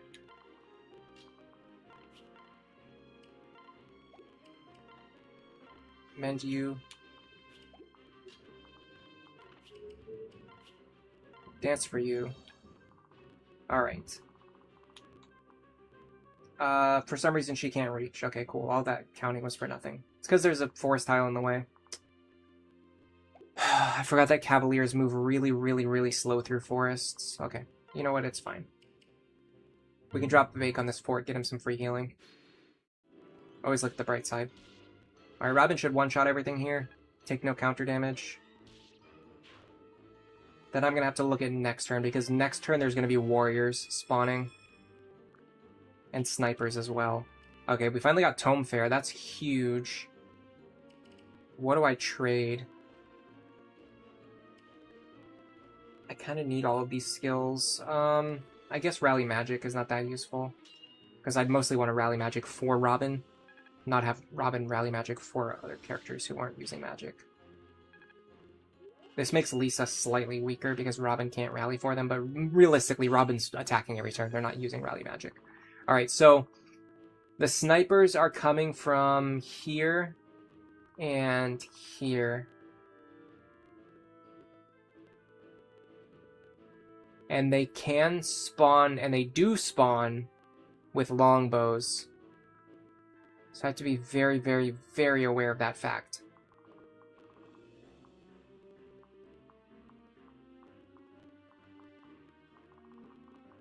Particularly this one.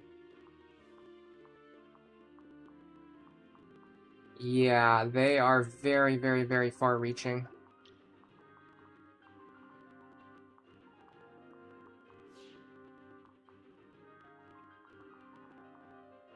This guy having counter is going to cause problems for me. I can enemy phase you.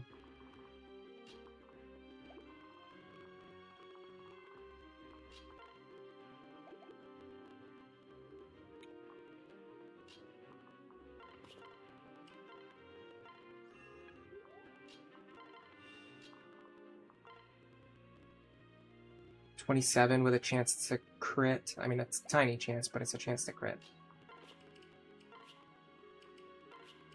Sure.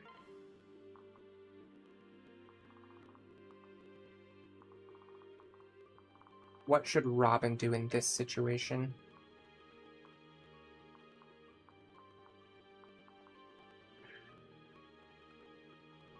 Technically, if I go down here, I'm in range of the longbow. I don't think that's a concern. In fact, it might even be better if I push in this direction. Let me make sure that these guys can't reach me. No, they can't. Okay. Let me kill something with Luna if I can. I can't. Okay, in that case, let me kill something with... It doesn't really matter. Well, this guy will hit me either way. It's actually annoying that this... Actually, hold on a second. I have to be very careful about this. If I move next to this forest, it will provoke enemies to attack me from the forest. And then I'll take counter damage. Okay, here should work. I might get boxed in, but I have a pretty good feeling I'm going to have to rescue Robin next turn anyway. So, I'll take it. It's a little frustrating. Let me get all my units up here into the top left. I think that's the plan right now. Love to heal you. I think I can. But if I do that, it's fine. Olivia doesn't get to do anything this turn. I don't think that's a huge problem.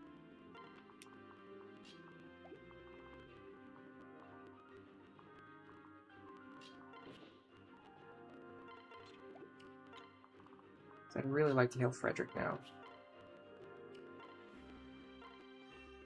Alright, we're not going to get a lot of work done this turn, unfortunately. That helps a lot. That dual strike helps. I'm actually surprised at how much Sully is showing up here. I really only need her to boost Vaike's stats, but she's actually doing a lot of work on her own. She's being a respectable lead unit. Hello, Devin. Welcome to the stream. How are you doing today? Riversum, welcome to the stream. So for Robin, we're probably going to go into Sorcerer now that we have Tome Fair. So the whole point was to just play Sorcerer Robin, but with Tome Fair to be even stronger. And I have to say it's gone quite well. You saw the Fortune Weave trailer. You hope it's not Three Houses Part 2. The monastery training, Byleth, and going through the one-choice dialogue options, the game is very slow. Yeah, I'm not the biggest fan of Three Houses myself. I kind of do want to replay it, though. I just get that feeling sometimes, like I just want to play it again. I haven't played it in a very long time, in fact. I think the last time I played it, I was talking to my friend about it. It must have been 2 years ago. We were talking about I wanted to do a monastery route because I haven't actually done that before, and I didn't even end up completing that run.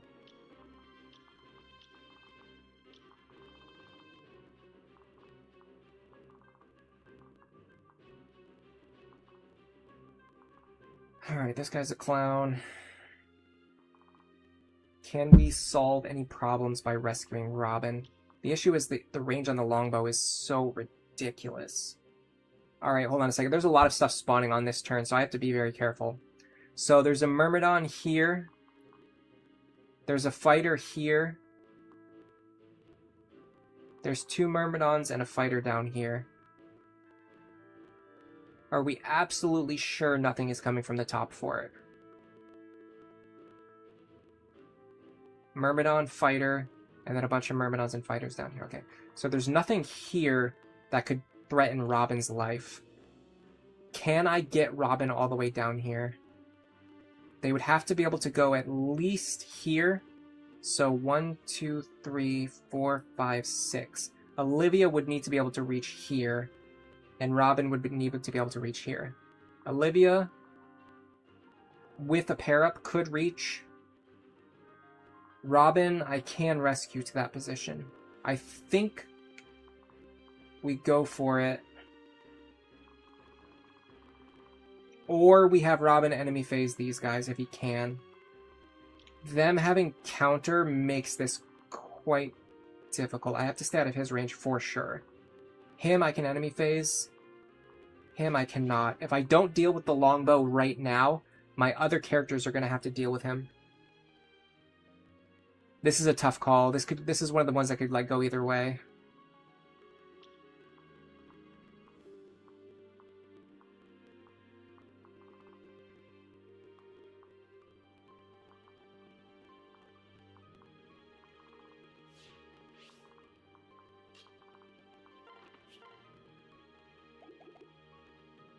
Am I more scared of the warriors or am I more scared of the longbow?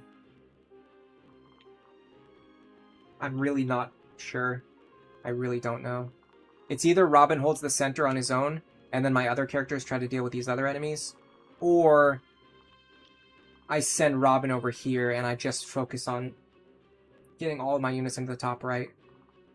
I'd like to preserve rescue staffs if I can. Although I can actually buy more, which I should have done. I am just unnecessarily playing on hard mode right now.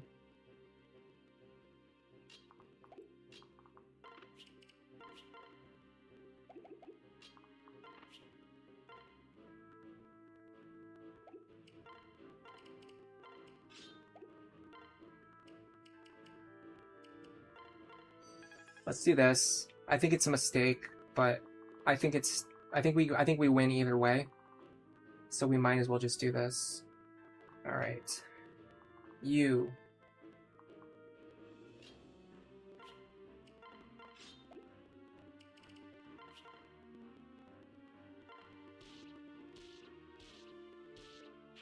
Beautiful. Let's pull the archer up here so we can deal with him next turn. Who's capable of taking this attack? They need at least 18 speed and 42 effective HP. That's a pretty easy benchmark to hit.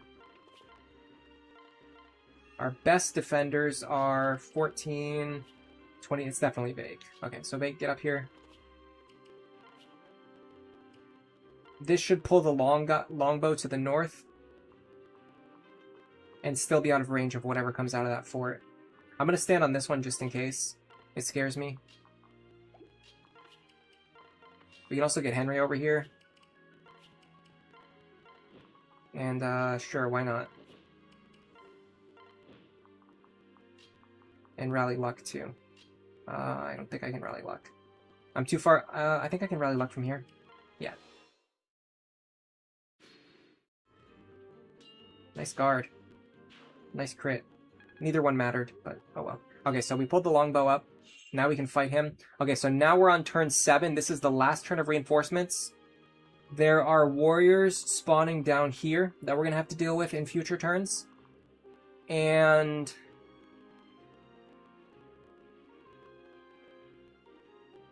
there's a fighter spawning from here and here. I knew I had a reason to be scared, so I have to block this fort this turn. And I have to make sure I stay out of range of this fort. Which is quite convenient because it lines up specifically with exactly where this guy's standing.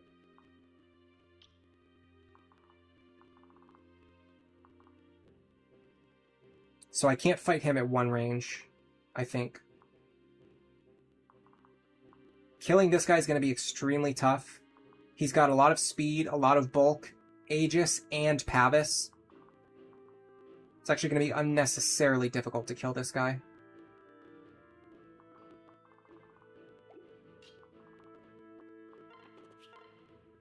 Let me focus on who can kill this guy, which is honestly, again, very limited options. But I'd really, really, really like Robin to stay down here and keep sweeping these enemies. If I can get away with it. But I might need to pull Robin to the left finally. Can my other characters do it? It's mainly this guy. We can't really enemy phase him. Because he has a longbow. But if we player phase him, we also need to kill this guy.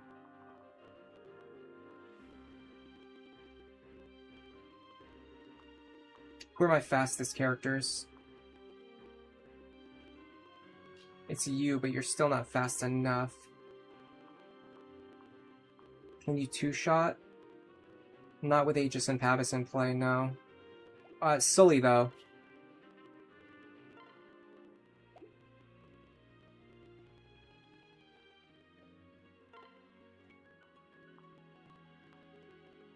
If Sully dual strikes, she adds extra damage onto the pile. This would be a really good moment for a killer axe.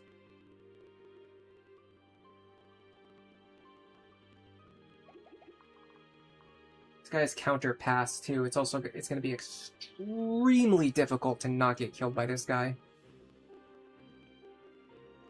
I could back up for a turn, but with this guy having a longbow,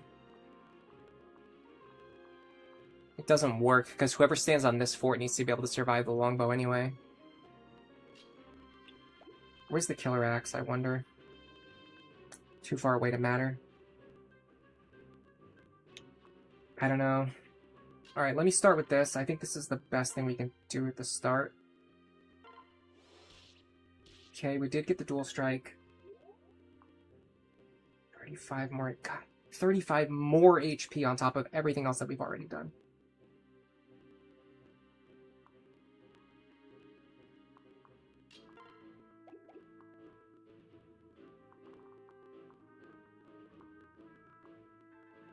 I have a feeling I'm gonna have to rescue Robin.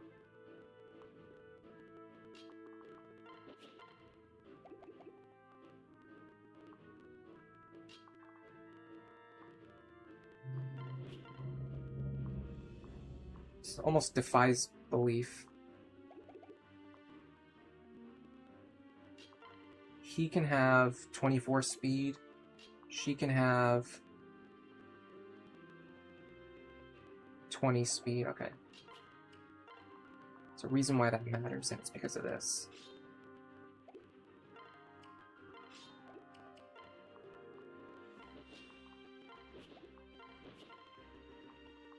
Ephraim's Pike's not enough to double, but it's still my best weapon. And I can draw in Silver Lance dual strikes, which would be clutch here. Got it. This is why Aegis and Pavis are my least favorite skills, by the way. This is just stupid. This is ridiculous. This is ridiculous. Vaike and Frederick, with a limited weapon that's better than a Silver Lance, both attack this guy, and he's still standing? I don't think so. I don't think so. No. And with dual strikes, by the way. With dual strikes on both of those attacks. Nah. That's not my idea of good game design. I hate Aegis and Pavis so much. I hate them more than counter. I hate them more than ambush spawns. I probably don't hate them more than Fog of War. There's nothing worse than Fog of War. Let's be real. This is just stupid, right? Like, everyone can see how dumb this is. You don't have Vaike and Frederick both hit an enemy and then they're still alive.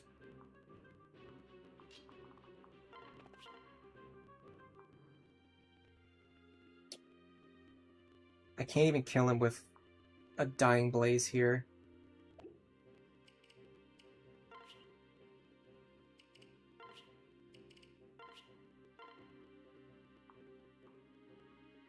I could do it with the Celica's Gale. I might need to do that.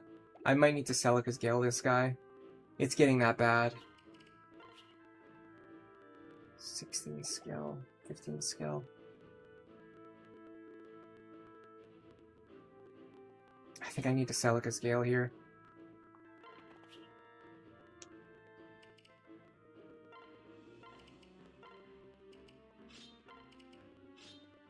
She can't use it. Her tome rank's not high enough yet.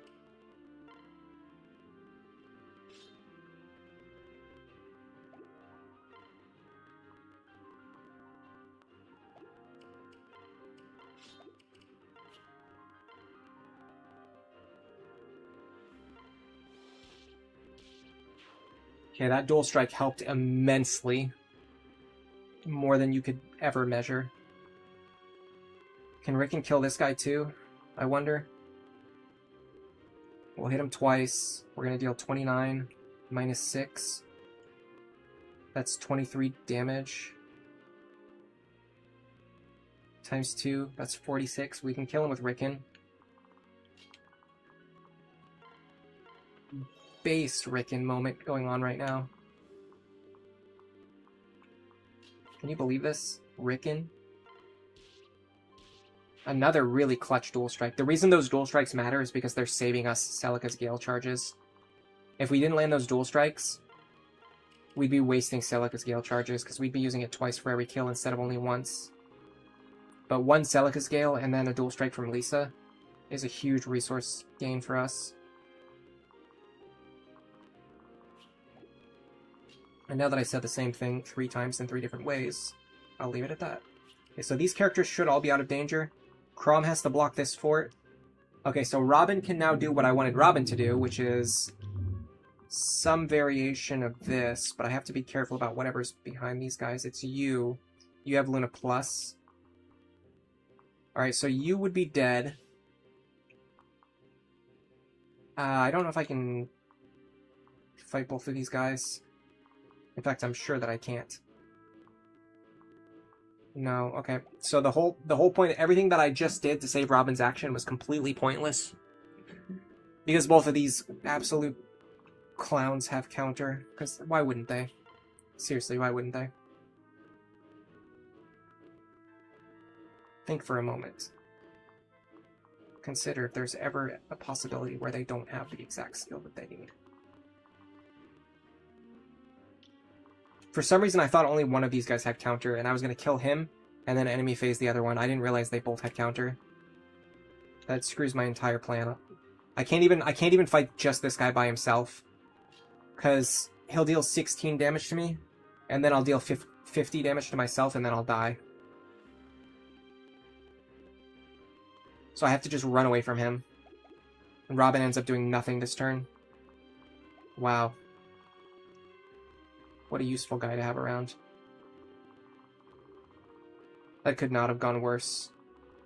That was like this is like a misplay, but it's not the kind that costs you the run. It's just the kind that makes you look stupid when you're playing the game in front of 50 people.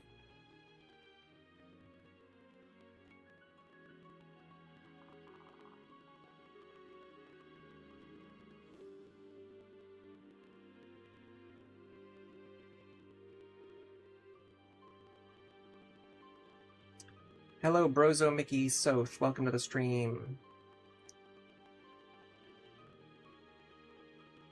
Yeah, it seems like they become really obsessed with wanting to do multi-route games. I don't know why. It's like they have decided that's like one of the core identities of Fire Emblem now, I guess, for some reason.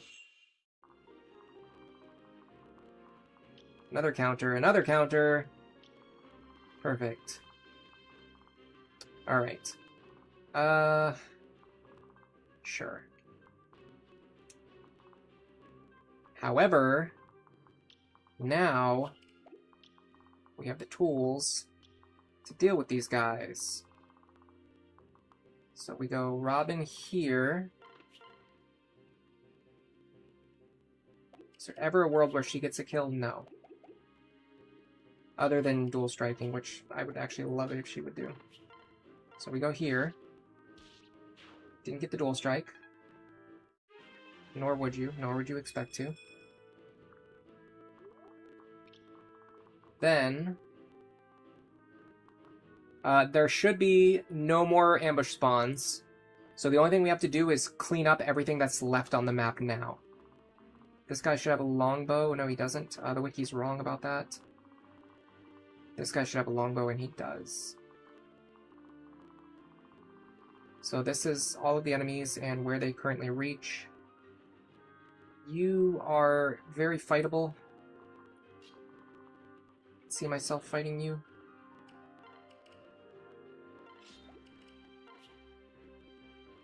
Gotta be careful about you. Yeah. I could stay out of your range, though. Do this.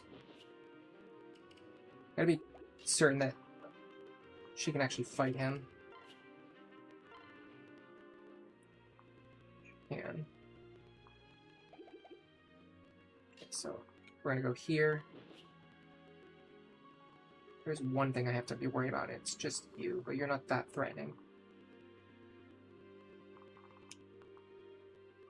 Short axe. Can Rickon or Lisa fight him? Rickon the goat can fight him. Lisa the goatess can fight him.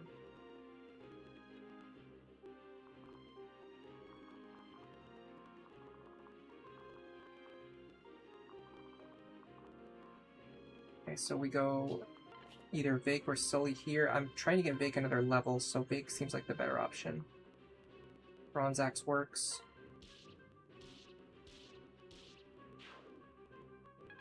Don't care that much about taking damage there. So now we go here.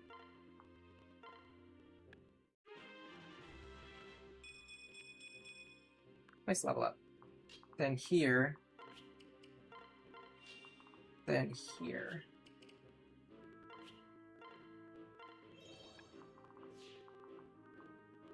Silver sword I can kill.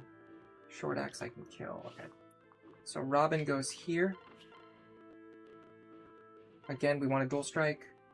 Got it that time. That's free experience for Saria. Almost a level. Almost a level. Alright.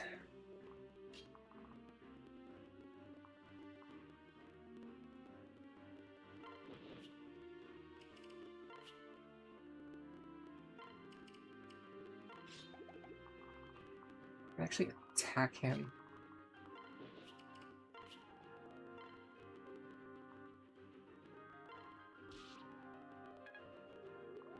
That will allow me to more likely kill him on enemy phase. I'm essentially just giving myself more attacks. Alright. 1, 2, 3, 4, 5, here. Henry goes back 1. Now the question is Rickon or Lisa.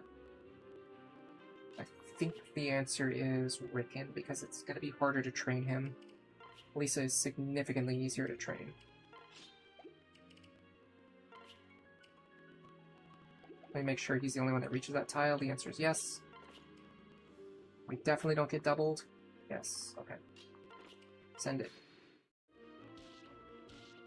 Nice. Oh man, we missed 2 dual strikes. That's actually pretty unlikely. Their dual strike chance as a pair is very high right now.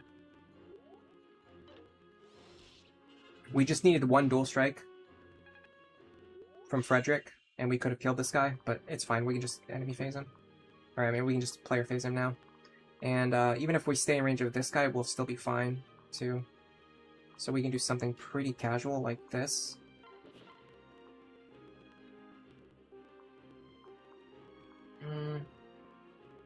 Yeah, even the Bronze Lance works.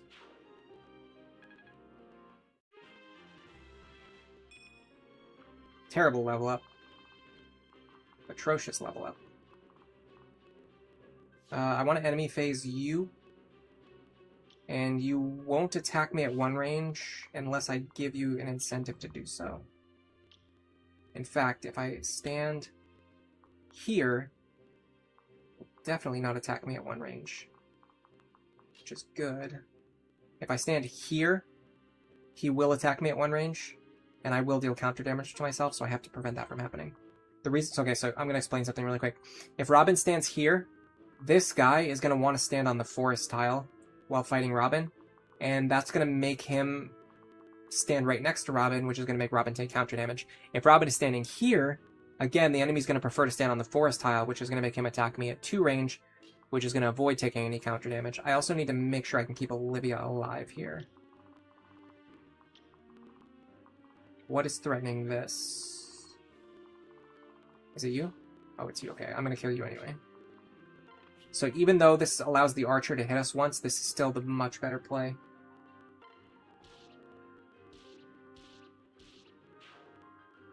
I also could have prevented it by just using the Thunder Tone. But that would require intelligence, which is something that I don't have when I'm streaming. Alright. This guy's going to be a nuisance, starting pretty much right now. And lasting for pretty much the rest of the time. How do I do anything about him? I almost have nothing that I can do against this guy. I have to get Robin back up here fast.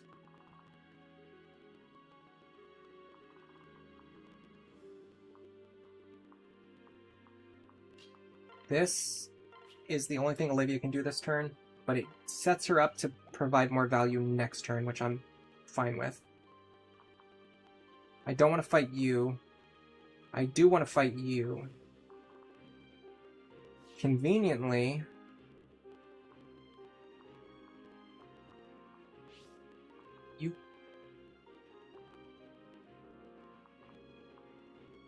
I can make this work. Tricky part is you.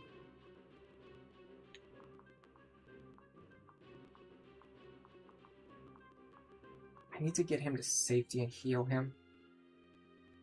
I'd like for him to fight this guy, actually, if I can. So, 1, 2, 3, 4, 5. Here. It's a very tricky spot to stand in. I could stand here, this is a little bit better. Now, we kind of really need Vaike to kill this guy, which he can do, thankfully. That could have been much worse.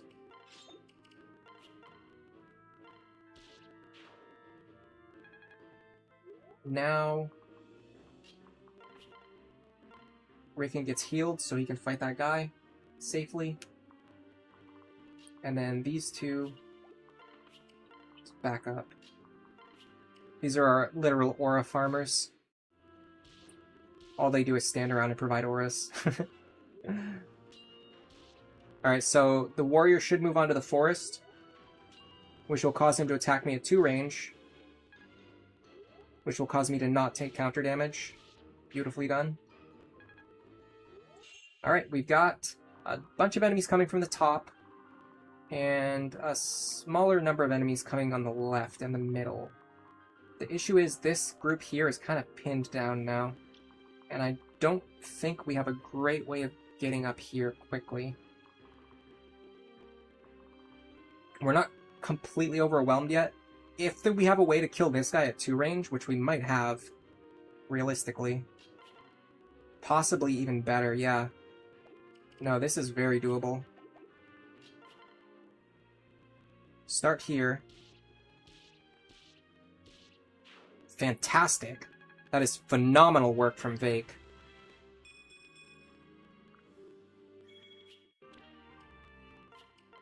Another bullion.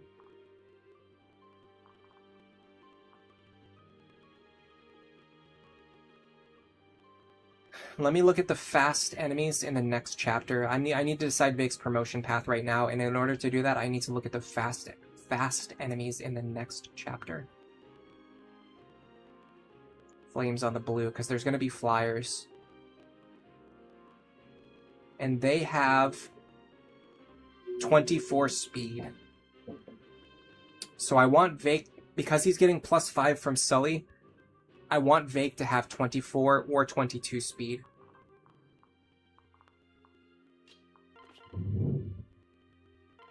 Rickon is just goading all over the place right now. He's just goading.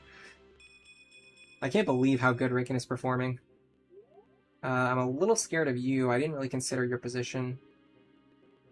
There's a cliff here, though. 1, 2, 3, 4, 5 here. Rickon's actually technically safe. I didn't do that intentionally. I should have been more careful.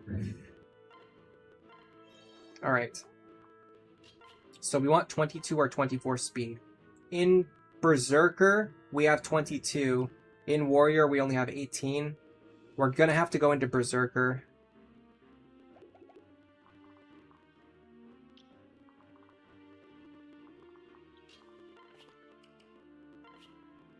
Is there any world in which she can fight this guy? Yeah, pretty comfortably, in fact. 46 damage? I don't see any issues with that at all.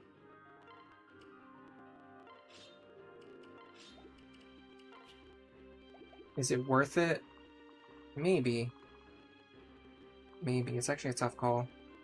I'm saving rescue stabs by doing this, though. Don't do that.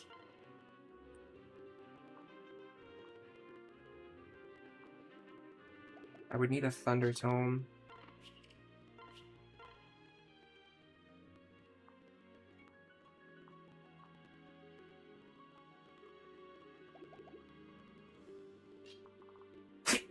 Excuse me.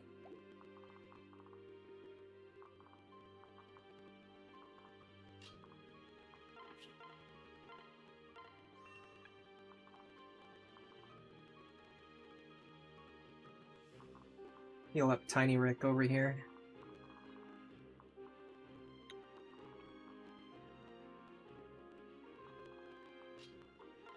Alright, I'm gonna make the greedy play.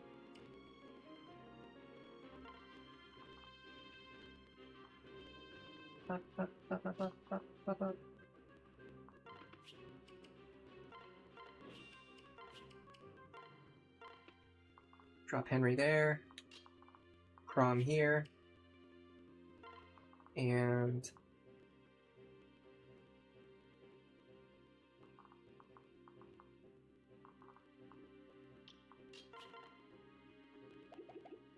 we go right here. And okay, so these two just need to get over and reunite with the rest of the team. So let's have them start doing that.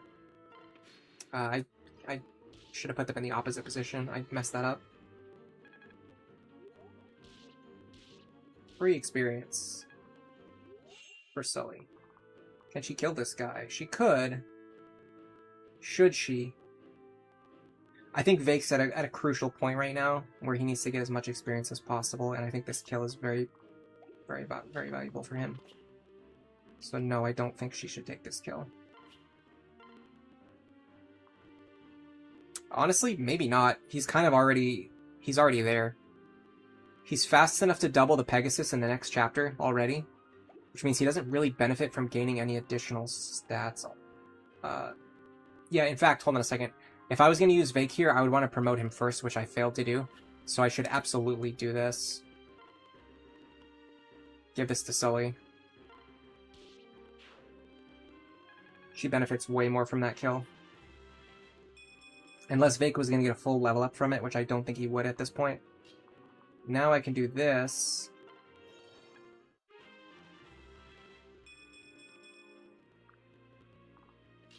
This. Alright. What do these guys have? A silver bow. 1, 2, 3, 4, 5, 6. Here, here. I want Vaike to be standing here with a hand axe equipped. And I won't take no for an answer. I don't know why. I don't know why it just popped into my head to say that. Alright, let's go. It's time. We're Zerking. It's time to Zerk. Because we need the 22 speed. This is what I talked about this before. I said I was going to decide Vake's promotion line based on his speed stat relative to the enemies, and we're seeing that in play right now. We literally exactly need this 22 speed for the next chapter. So we can't go into Warrior yet. Which means we're gonna have to find another solution for bows, or just not have a bow user. I don't like either of those ideas, but where would I get another bow user? It would basically be you, which it can't be. Or Rickon, which it can't be. So yeah, we just don't have a bow user. Well, Noir, obviously. We can use Noir. That's probably what we're gonna do, yeah. I should have traded it. I should have equipped a hand axe too. 1, 2, 3, 4, 5, 6. Here. Okay. Slight misplay, not a huge deal. Is there any way for Saria to get any experience? I'm not seeing it. I have not observed it. I have not observed such a thing. It looks like this, basically. Gotta use a concoction.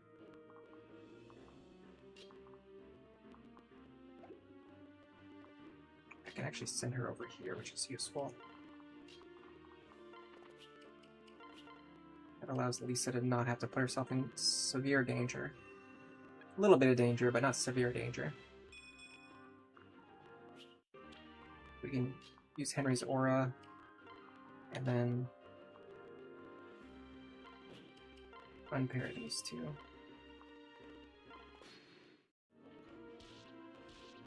Look at that beast. Interesting he's not doubling this guy. We're 1.2 slow. Fair enough.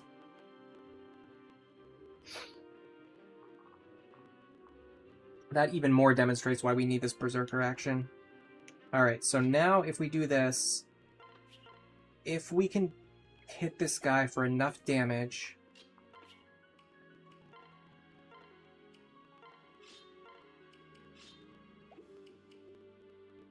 we can set up a situation, he doesn't double me, we can set up a situation where we won't take any counter damage because we'll kill him on the counter attack.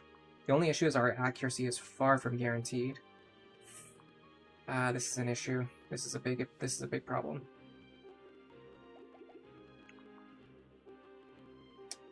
I really don't want to use Robin for this. Alright, hold on, we can do this. We can still do this. In fact, we could even Rune Tome him again. Like we did with the last one. Do I want to do that? I kind of want to save these Rune Tomes because they become very valuable later on, and you can't really easily buy more. Okay, that hit is good. This means now we're either going to miss our attack and not deal counter damage to ourselves, or we're going to hit our attack and kill him. Either way, we've removed the possibility of Saria dying from counter damage. Next problem to solve. Can we clear all 3 of these enemies? Probably, yeah. These fighters aren't particularly fast. We want a magical attacker here.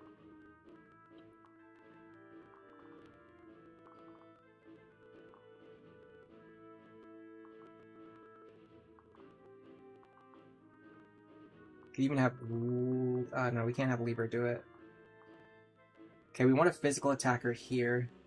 Not to mention, we want someone to fight in a position where Olivia can push them forward.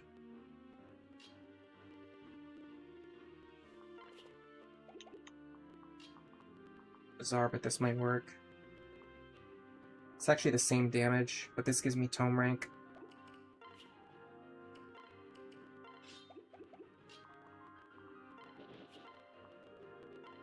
And a good crit chance. Okay.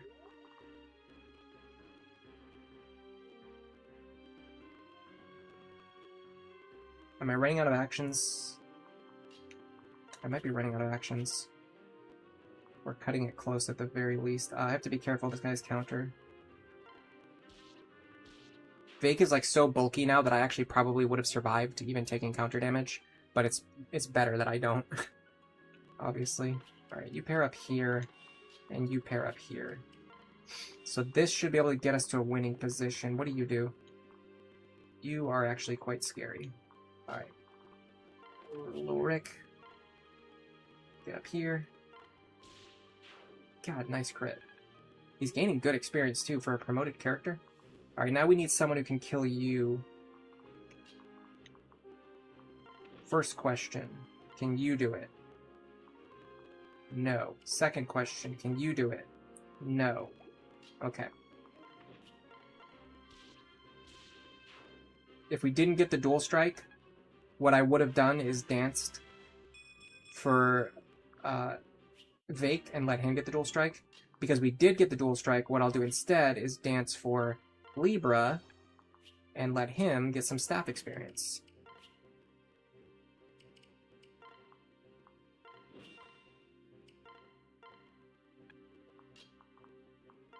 Goated. I wonder if... Nah. To be very careful. Yeah, no, this doesn't work. I was thinking of dropping her onto a cliff, so she could hitch a ride next turn. But it doesn't work, because the cliffs are all threatened by the enemy she's running from. Okay, that's one down. They decided to go the other way. Very smart of them, but frustrating. That's less experience for Saria. I'm thinking of letting Saria get all the experience from this kill, from this boss. I want to get her to level 17. There's a part of me that wants Robin to stay in Sage and start using Saria as a lead unit. Because then I get the benefit of having Robin switch into the lead whenever I need them to, in order to deal, like, extremely high damage. They also deal high damage from the back row, because Tome Fair benefits your dual strikes. They also give the Solidarity bonus to Saria, and then on top of all that, I get the advantage of having a Sorcerer in the lead. But that means I want to give her as much experience as possible before I promote her, because she needs to be combat viable in the lead position. What level did Vaike reclass? Very high, but I can't remember exactly. You'd have to go watch the past streams. I'm pretty sure we trained him up to like 20 fighter, and then what was it? 15 barbarian just now, and then 1 berserker, I think. I'm not sure.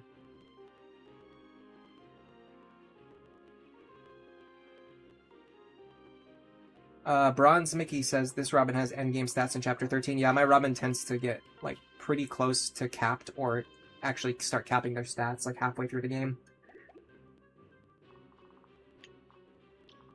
This is why stat caps do matter, especially on Robin more than anyone else.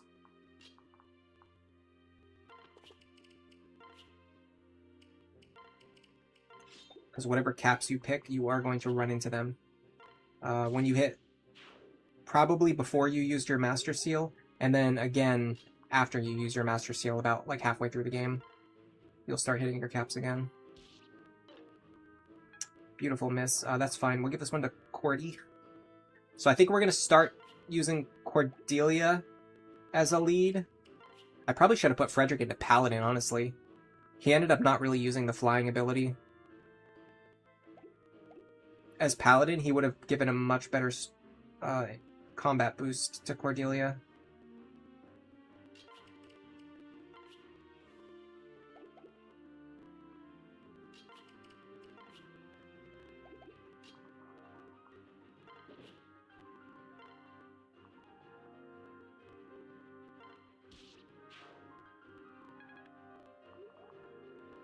Beautiful.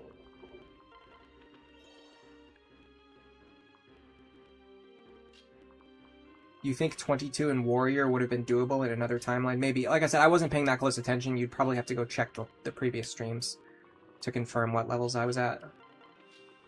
I'm not saying that those were their levels. That's just like my guess, but I don't actually know. Alright, I want... Aren't there 2 shiny spots on this map? Yeah, the other one's way over there, okay. We're gonna take a little bit of a trek here. Not the sleepy guy from FE6. Or is that Noah? I can never remember which is which. Alright, get up here. We're gonna grab this shiny spot.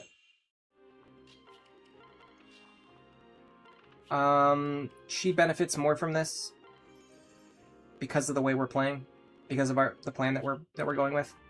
Yeah, that 20 experience actually helps her a lot. And then we actually have to go back the way we just came. That was stupid. We should have grabbed the other shiny spot first. Alright, that's fine. No, do not auto battle. No.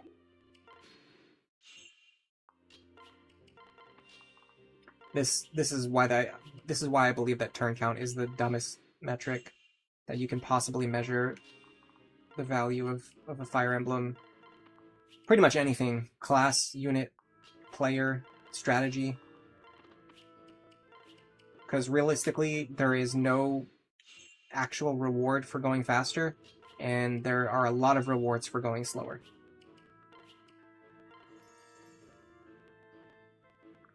So going slower does not necessarily mean, or like taking longer to clear a chapter does not necessarily mean anything negative about a character, unit, strategy, class, or player. And from a certain mindset, I'm not saying I necessarily think that this is you know, unequivocally the case, but from a certain mindset, you could definitely make the argument that if you try to go as fast as possible and you abandon a bunch of resources that are just sitting there for free, you're actually technically a worse player. But that's a pretty broad argument to make. Alright, let's go down here. So what I'd like to do is find my best defensive character who doesn't get doubled by 20 speed. That's probably Frederick. 15, 10, 9... Well, Ricken's more bulky than Frederick? Are you guys seeing this? Higher defense and higher HP. I did not know this. I've never seen this before. That just blew my mind. Okay, I guess it's Ricken. 19,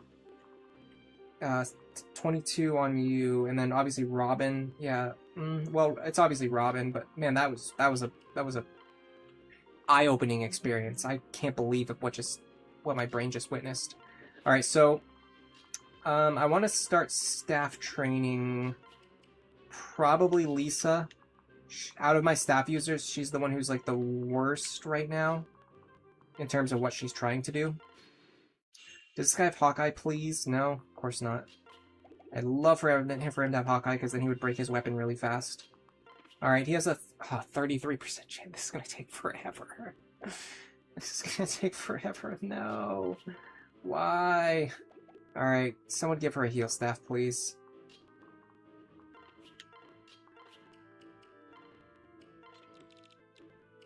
I didn't buy more heal staffs. Why would you ever buy more heal staffs? That would require a brain. That would require you to have a brain, you idiot.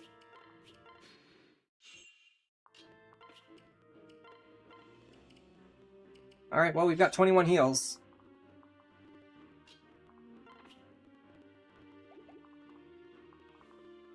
He doesn't counter me, does he? Or crit me, does he? No, okay.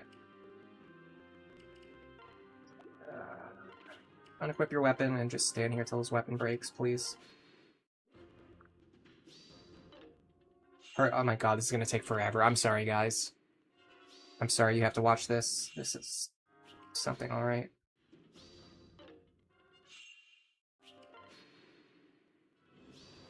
Dark Knight is a really tanky class. Apparently so. Okay, guards are really good. Those break weapons, and they're not going to cost us one of our very few heal staves. You think the game forcing you to turtle and grind is terrible design? It doesn't force you to turtle and grind, it just rewards the player for taking their time. It's not necessary. It's just increases your consistency. Oh my god, she's guarded every single attack so far. That's crazy. Another one, too. Something's going on here. There we go. Finally, he managed to hit me. Okay. I have to heal now, because I have to be above 27. Yes, I could heal Robin, but I only have 21 heal staves. Or now I only have 20 heal staves. So I was waiting until I absolutely needed to.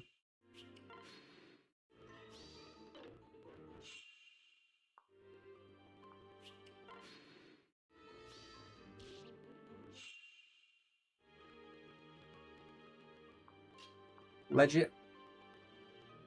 Legitimart says that the reason they like ambush spawns is because they are brutally effective at punishing turtle strategy. Yeah, in fact, sorry, you cannot have your cake and eat it too, guys. You can't sit here and complain that Fire Emblem Awakening requires turtling, and then also complain about the ambush spawns. No.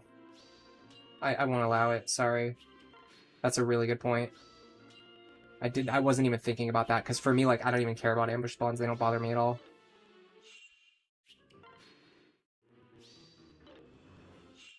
Yeah, she's going full yandere mode right now. She's blocked like 9 out of 10 attacks. This is good because it's saving me these heal stabs that I can't afford to lose right now.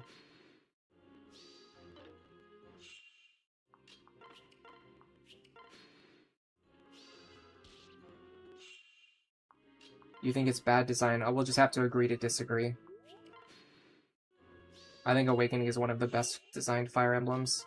And often to the point where it gets overlooked because low skill players think that the game is unfair, when really what's happening is that the game is punishing them for making mistakes and they don't realize it.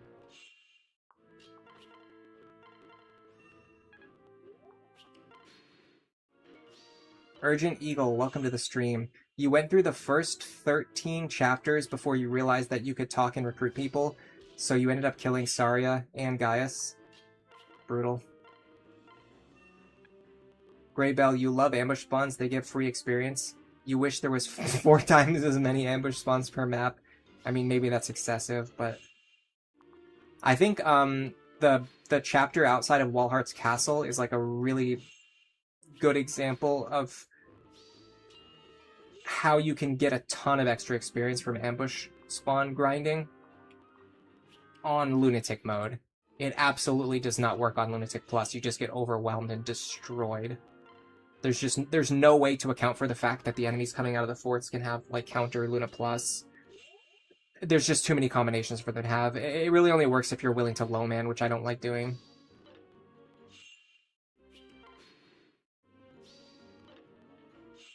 Red Watcher asks why do ambush spawns punish turtling? Because you're trying to have your units stand somewhere and be safe, and then extra enemies with like dangerous skills come out of nowhere and kill your frail units because you can't protect them.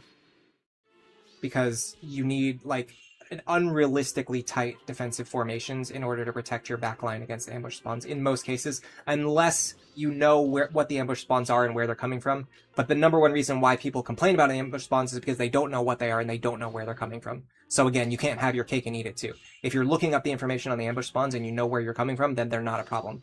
If you're not looking and you're being surprised then they punish turtling, in which case you can't complain that the game forces you to turtle, which the game doesn't even force you to turtle. I haven't turtled at all in this entire stream, the previous stream, or the stream before it. I didn't even use the corner strategy for Chapter 5. The only, like, slow, like, degenerate strategy I'm using is breaking boss weapons, and the only reason I'm doing that is just because I like getting the extra experience onto specific units that are otherwise more difficult to train.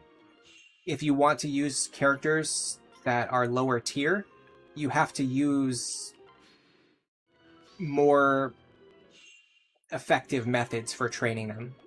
Whereas if you want to get through the game without using your brain, then you have to use the higher tier characters to make up for the fact that you're not taking advantage of every resource and not playing as well.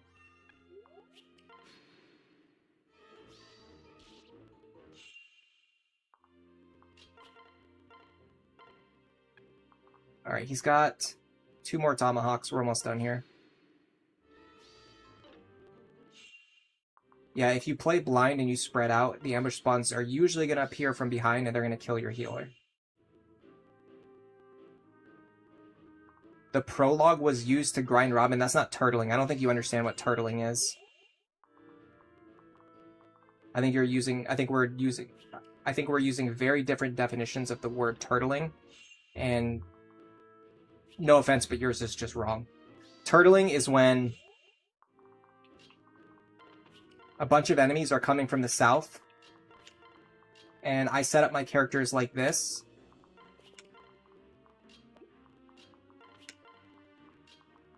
so that the enemies can't attack any of my characters, except for Vaike and Church. And then, when I kill those enemies, instead of moving forward, I go like this. I move forward like 2 tiles at a time. The reason it's called turtling is because you move very slowly across the map. That's what turtling is. Water grinding is not turtling. It has nothing to do with turtling. It's a completely separate discussion. Alright, let's see how much experience I can get from this guy. If she kills him too easily, we might need to set something else up. Okay, she actually should be able to fight him a good number of times. Let me make sure Robin's not equipped, because I don't want to dual strike here. I'd also like to not crit, because the enemy doesn't have a fort available. So even though I want to build support, I actually rather have them split up, so I can do this. So first of all, 1... 2...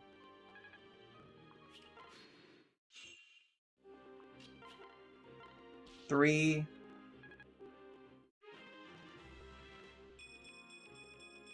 Oh, beautiful level up. That's going to help us a lot with the strategy we have planned for her. Okay, 4. And then 5. This 5th hit right here. This is the last time we're going to get any tome experience. Now, we're actually still getting good experience, so I should probably... Oops, I should probably still get a little bit more chip. Gray Bell asks a very interesting question. I want to answer this because it's something that I've thought about. Yes, I'm trying to level up Lisa. It's something that I think about a lot, and I want to talk. Like I'm always looking for excuses to talk about this. Gray Bell says you could lift things up. You could look things up. Oh, come on! I finally got it right, and then the chat scrolled down. You could look things up, but why are you going to use other people's strategies instead of coming up with your own playstyle? I think that one of the advantages to being a human being, and the reason why we're more intelligent than every other animal on the planet, is because we can learn from information and share information with other humans. I think this notion that you have to come up with your own ideas originally from scratch is absolute nonsense in video games or otherwise. So, yeah, no, I don't think someone looking up information on what's in the game, or even looking up a guide to help them make informed decisions, takes anything away from the experience at all. If you want to play the game without looking at any guides in order to prove something, or in order to enhance your own enjoyment, I wouldn't say that you're not allowed to do that. I personally feel that when people do that, it's almost always coming from a place of ego. Like they want to feel something, they want to feel like they are smart enough to have beaten the game without help from anyone else. But generally speaking, there's not really any reason why. Like, imagine if you wanted to like bake a cake, and instead of looking up a recipe, you just said, no, I need to learn from scratch how to make a cake without anyone telling me what to do. It's just a silly, frankly stupid idea, but it is what it is. There's no getting around gamer egos.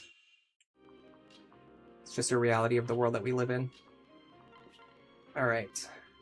So because I'm getting good chip experience still, I should honestly just chip this guy down as far as I can before taking the kill shot. Now, do I think I can level up from this kill? I don't think so. But how does the next level start? Based on what I'm going to be doing next level, I probably want to be promoted ahead of time, so I probably should have... See, I couldn't have foreseen this ahead of time without doing some intense calculations, but I probably shouldn't have given 46 experience to Saria. I probably should have given it to someone else and just promoted her at level 17, or promoted her and then started getting experience, in Sorcerer.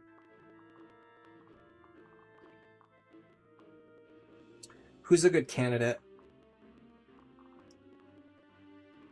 Again, I don't think she'll actually level up if she gets the kill here.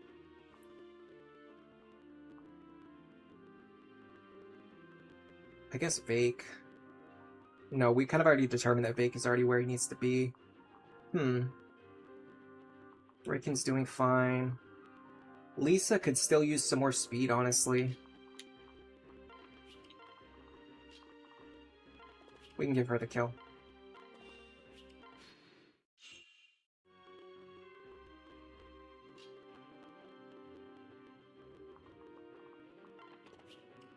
Yes, I do think there is value to coming up with your own ideas and experimenting and thinking outside the box, but I don't think there's anything wrong with looking at or building upon the strategies of those who came before you. That's an important distinction to make. It doesn't mean like you should never, like going back to the cake example, it doesn't mean that you should never try to invent a new recipe after you learn how to bake a cake. But my point is, learning how to bake a cake from scratch has no meaning whatsoever when it's already been discovered by any other. In fact, the only meaning it has is that you're wasting your time doing something that you could just learn from a recipe.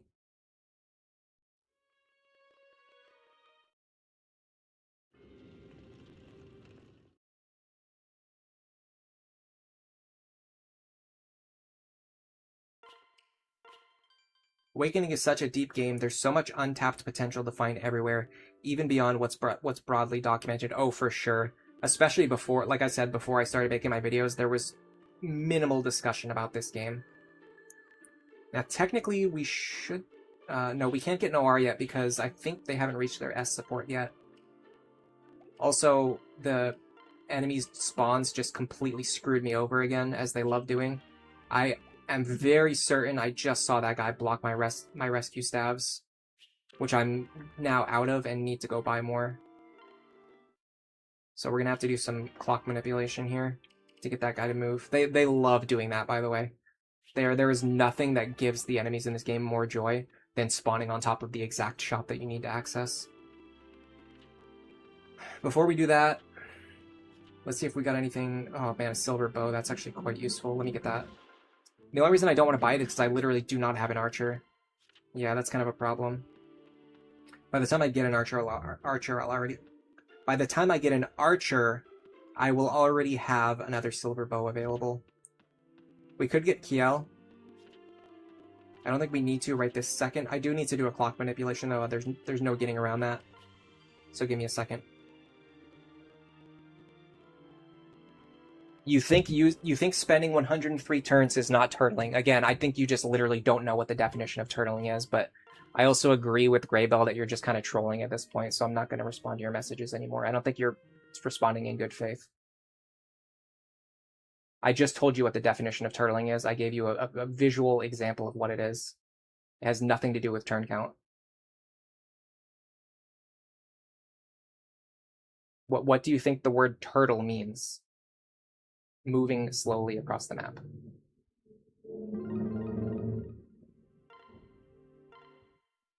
So we're going to have to advance the clock one day at a time until this guy moves. I will check other Ana shops as they appear, because we might get something good. So far, nothing.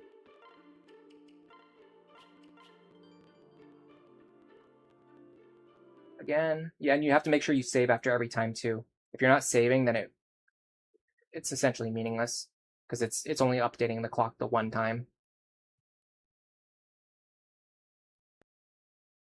And then you load the old save, and then you go back, and then you're just loading, and then you're just advancing the clock one time again.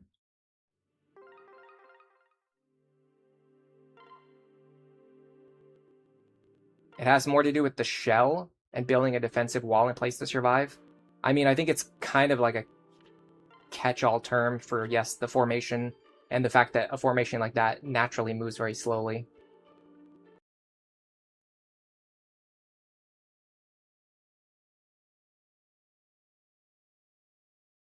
I don't think it has anything to do with turn count. There are a lot of strategies that require high turn count, which do not require turtling. Case in point, the water walking strat we were just discussing, breaking boss weapons. That's not turtling. It takes a long time, but it's not turtling.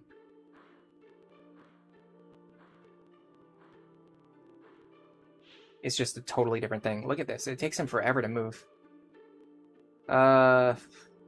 Nosferatu Tome on sale. I kind of want that. Might as well get the Steel Axe while we're here. That's also on sale.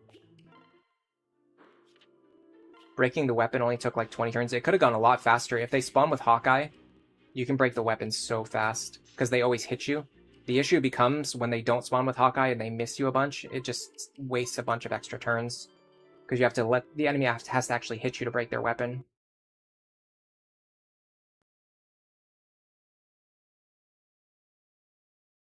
You think those strategies are cheesy? Yeah, I mean, I wouldn't disagree that they're a little bit on the cheesy end. But I just personally don't really see a problem with that. Again, just the way... Dude, are you kidding me? I'm trying to remember what's the longest time I've ever seen it take for one of these guys to move.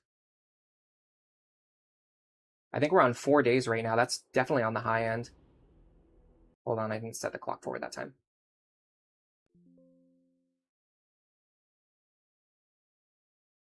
I think we're on 4 days right now, and he still hasn't moved.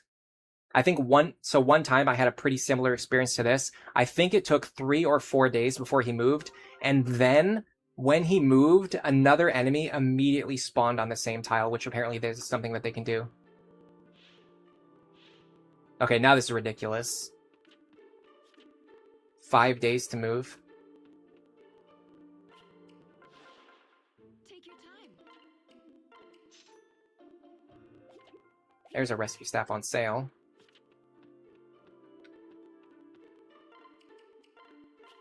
The reason I don't check the barracks every time I do this is because, honestly, number one, it would probably be a little bit overpowered because I would get a ton of free resources. But number two, the stuff from the barracks is usually crap anyway. So like in terms of like time, it's just not worth the time of doing that, of like constantly checking the barracks and spending, 2 minutes every time I reset when I can reset faster.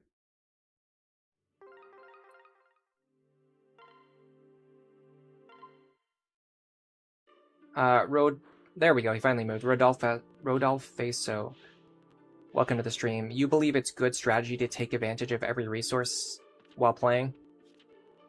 I think it's subjective. I wouldn't say that like my way of playing is better than other people's way of playing. Oh man, a lot of good stuff on sale now. So, Master Seal on sale. We definitely want that. These silver weapons I want, but we're kind of starting to overspend a little bit on stuff we might not need right now. These will be good later, but what we need is stuff like right now. Stuff that's going to be good right now. Should also buy another Nosferatu tome, just in case. I mean, I haven't really even used the one that I have. This is another thing too that I like to talk about, is like people think Nosferatu is like the end-all be-all of Awakening. I literally have not even used my Nosferatu tome a single time yet. It's just not that useful. If you play the game at a high enough level, it's just not that useful. All right, let me buy a bunch of rescue staffs. Rescue staffs are way more powerful than Nosferatu.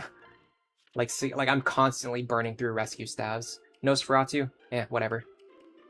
You'll occasionally run into a situation where you need it, and you'll be glad that you have it. But if you're using it every turn, it's not because it's the most powerful tool. It's just because you don't want to think about a better strategy. All right, we're definitely benching Lucina here. She's very, very weak because my Crom is very, very weak, and I just don't want to waste any deployment slots on her. How do you do the time skip? You have to go into the clock settings and just advance the clock by 1 day, but it might not work, and I'm pretty sure it doesn't work on original hardware. The reason it works with the software that I'm using is because I'm not quote-unquote setting the clock forward. I'm literally just booting the program, and the program thinks that it's a different day. So like the program legitimately believes that a day has passed. Unlike the DS, where like if you set the clock forward, it knows that you advanced the clock. It doesn't know that I did that. It's just turning on, and it thinks, oh, it's a day in the future, which is why it works here. You don't have to change the date on your computer. There's a setting in Citra that you can just change. Yeah, Rescue's way better. Rescue's better than Gale Force. I'd say they're about equal. Yes, more heal staffs. Thank you, Fluffy. That's actually important information. I carry only the finest. Yeah, everyone's view of what to do should be personal.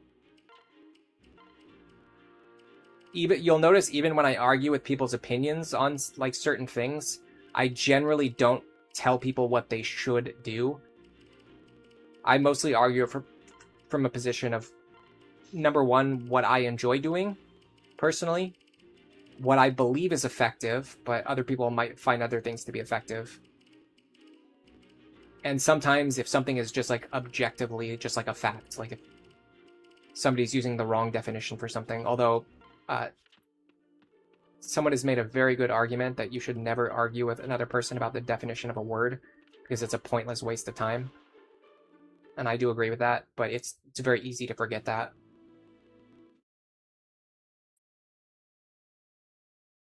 You can use a spot pass battle to advance the clock on original hardware. I don't know, I've had limited success with that. I think you still have to like wait, and I don't like the idea that you have to wait in order to make it happen. Because theoretically, like, that just took us 5 days. Can you imagine waiting 5 clock updates? I think doing it that way, you don't have to wait a full day, you only have to wait 6 hours, but assuming you logged in every 6 hours to check the updated map, you would be waiting 30 hours in order just to get more rescue stabs. Like, that's just you just can't do that, especially on stream. You like second seals? They're not available yet.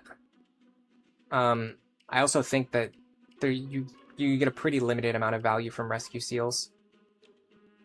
Second seals. So this would be the time to promote her, I believe. Like, there's only a certain number of second seals you're ever going to need in a complete playthrough from start to finish.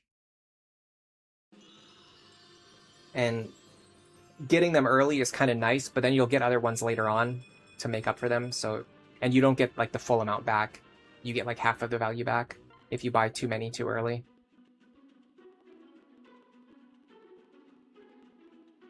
I think on the original hardware, what might work, I haven't tested this, but my suspicion, based on what I know works in other DS games, is to go into the DS clock and set it to like 11:59 p.m. And then when the clock rolls over to the next day, it might be possible to go into the game and then see the map update. But I'm not 100% sure.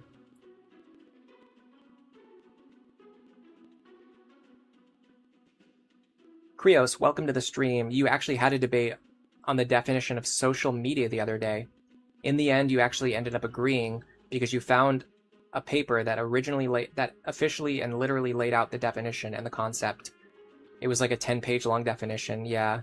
See what I just feel like that's a waste of time. And honestly, the fact that you ended up agreeing in the end is pretty rare. A lot of times, if you try to argue with another person, no matter what you say, no matter what evidence you provide, no matter how like obvious it is, they will disagree forever, because whatever they have made up in their mind is what they're going to believe, and you just cannot change their mind. And it's not even like a conscious decision that people make, it's like a subconscious thing where it's just incredibly difficult to change people's minds. Oftentimes the difficulty is mostly because it's not because they're hearing it's not because they're hearing the evidence and then disagreeing with it. Their brain comes up with excuses for them to not hear the evidence. Like, they'll always come up with an excuse for why your source isn't valid, or why they don't even need to listen to this. You know what I mean? Like, stuff like that. And for some reason, humans are like really, really good at doing this, even without realizing it. Which is why it's very, very difficult to change another person's mind. And when it comes to something as stupid as like arguing over a definition of a word, typically what that means is both sides aren't even arguing about the same thing anymore. You're just completely off the original point. Whereas one person believes they're right because it's correct if this means, you know, one thing, and the other person believes they're correct because this means a different thing. It's better if you can just lay out information that's factually true and then draw conclusions based on that information. And if the other person comes to different conclusions based on those facts, then I think that's completely valid and you shouldn't really bother like trying to change their mind. And if the other person is just completely unwilling to accept fact as reality, then you really shouldn't waste any time talking to them about anything for any reason or any length of time, like pretty much ever again, in my opinion. But that's just how I feel. All right, so we need to figure some things out. First of all, who are we bringing with us? Probably not Henry. So the point where Henry joins is where you get this extra deployment slot, which means we get to start sending Anna back into battle again, which I'm very happy with. We can give her one of the rescue staffs we just bought. Give her a heal staff. Men's staff. She wants a Levin sword for sure. I kind of want her to have a sword that she can just swing if she needs to. And then the Levin sword is like the emergency option. If we need her to kill something, she can use the Levin sword. If she just needs the enemy phase, just to like keep an enemy busy, she can use the steel sword. All right, let me make sure everyone else is stocked. You are not really at all. Let me give you a hand axe for one thing. And then actually a spammable axe for dual strikes and things like that. This also means she's holding every axe that Libra's not holding, so she can pass those over to him on a needed as needed basis. You're fine. If we're going to use Kiel, I want to pass down Defender, so I need to get level 5 Paladin. And Vaike would probably pass down... I don't know if Gamble is the option here. It's probably Gamble, but it might be HP plus 5. I don't think it's anything that he hasn't gotten yet, unless we can get him all the way to Rally Strength, which would actually be quite nice. Because then we can have her as a rally bot.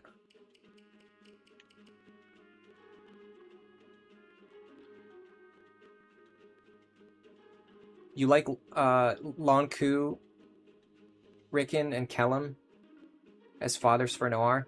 The thing about Noir, she's actually deceptively extremely good. She's probably right up there with Severa as like one of the best characters in the second generation. The one thing I would caution about like Lonku, Kellum, is that Noir is one of the few characters in the entire game that actually is really good at using magic, even though she starts in Archer. So getting her a magical father can sometimes provide higher value, although she's just kind of good enough across the board that you could just give her a physical father and just use her as an archer for sure. Which is probably, actually, we're probably going to use her as an archer, even though she has a magical father. Am I doing full recruitment? No, we already let Donald die, for one thing.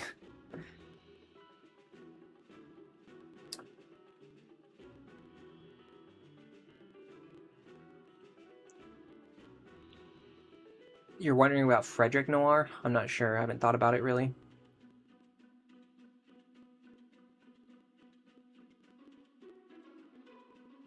Legitimart says that maps like this are what really break the LTC evaluation for him.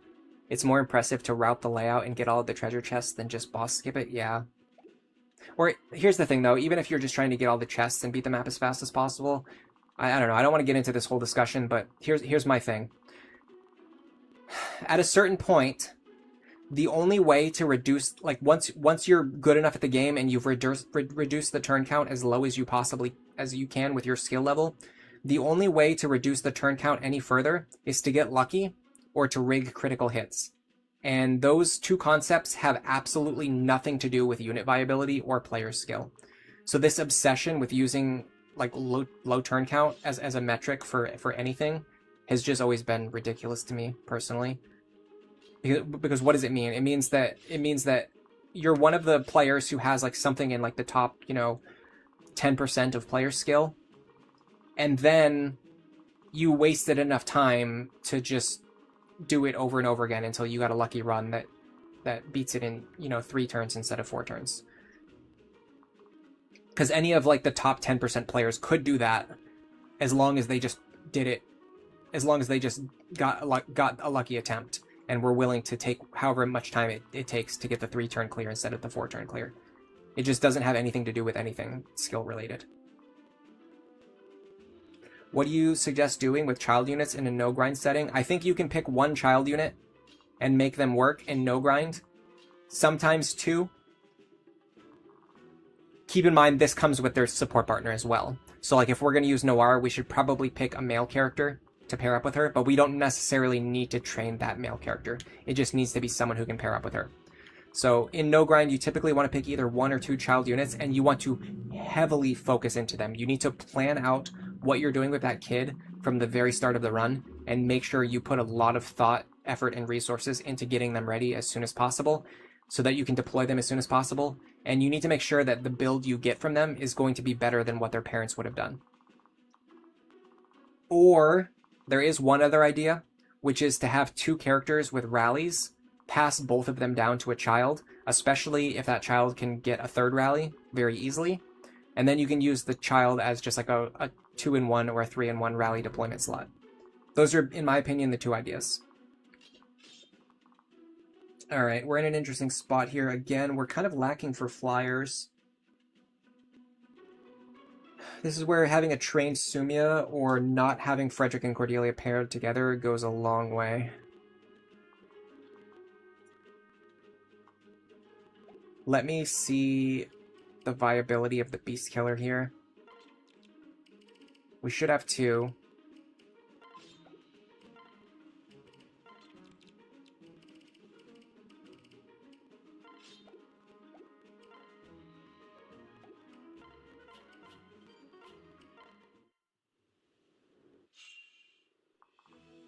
I'm fine with everyone having their own personal standards of what they think is good or bad. I just don't personally find that to be a useful metric. It just doesn't make sense to me. Me saying that something doesn't make sense to me doesn't necessarily mean that it's objectively bad. It just means that it doesn't make sense to me. Okay, Frederick can one-shot these guys. Cordelia absolutely cannot. That puts us in a very tricky position. What about with this pair up? I almost feel like it's possible, right? Yes, in fact, even without forging. The problem is actually the accuracy. We're gonna have to take a lot of risky attacks if we're gonna do this. Other than the massive number of bullions that we picked up, Vaike is deceptively saving us money by allowing us to hit one-shots without needing to forge weapons, which is another form of, like, saving money. I'm pretty sure I also want or need to be able to double these guys, but that's going to be very hard. Yeah, the most I can get is 26 speed, which is not enough for these guys. This is tricky. I'd have to use a speed wing on her.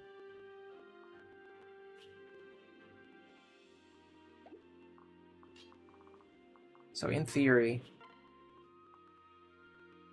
Frederick can get these kills again. His accuracy is not that fantastic either. Maybe with Crom. It's a little better. I feel like this chapter is going to be a run killer for the Iron Man, honestly. Because I feel like no strategy that I've ever come up with has consistent kills against these Pegasus. You kind of just have to take these like 95% shots or 90% or even, sometimes even lower. Like with Cordelia right now, her chance to hit is even lower. Ah, this guy's a nasty looking. Alright, we can go like this. I mean, we're not getting double. That's kind of something, I guess.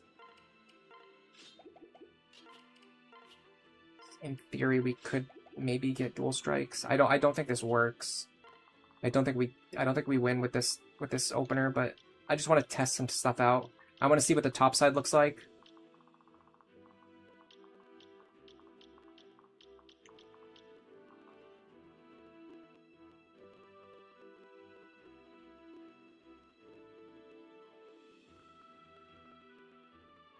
Yeah, it can be frustrating when people conflate, like when you're stating your opinion versus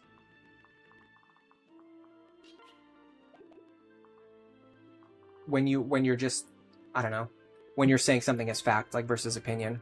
But they treat it like you're speaking in fact when you're really just saying your opinion. You can't be expected to say in my opinion before every single thing that you ever say in your entire life. It's just it's excessive. Alright, I'm gonna need 60 damage to kill these guys. I currently have... Actually, I have enough with the Wind Tome. Interesting.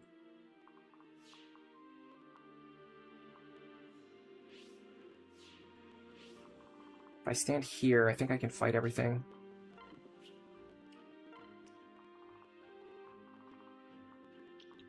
I don't want to deal with these guys. I'm just gonna ignore them.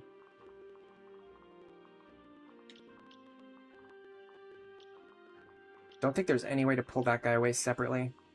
I think the big problem is going to be the Pegasus on the bottom right. But maybe I can set something up to deal with them next turn. I'm not really sure. I'm kind of struggling right now.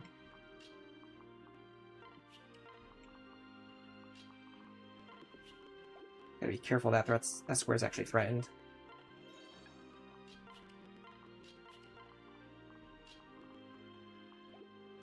She can technically fly, but I don't think she fights any of these guys safely. No, they're way too fast. Maybe if I get her a really good speed pair up. That's like a hard maybe. Okay. I feel good about the top side. I feel really bad about the bottom side. That's fine.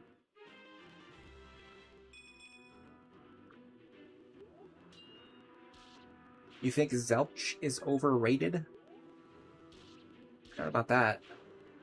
I don't think people really rate her that highly to begin with. Yeah, in the Iron Man, I need to take more advantage of the higher hit rate units. It's just I don't really have the opportunity to do that. Okay, wow, she can't even survive. Interesting. Okay. Also, I didn't even notice that I put Vaike in range of an enemy. That's funny. How did I do that without noticing? Why did this guy not attack me, by the way? Weird. Technically, what's really tricky here is that I don't have any bow users. You really, really, really want bow users on this map to help clean up these enemies. I just don't have any. I guess Lucina could work for that. I almost feel like getting Kiel might be easier than beating this right now with our current team. We don't have the ability to fight these Pegasus on the right side unless I'm missing something.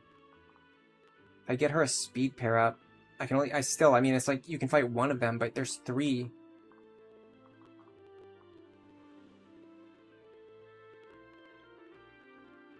Oh, when she died, Vaike got put to the nearest land tile, and then the other enemies moved and then attacked him. That's funny. That's wild. I can't believe I didn't even see it happen. I just like my brain was just like, wait, I was just thinking like, wait, I put Vaike there? When did I do that? Especially because he doesn't normally pair up with her in this team. I wasn't even thinking of them as partners. Is there any way?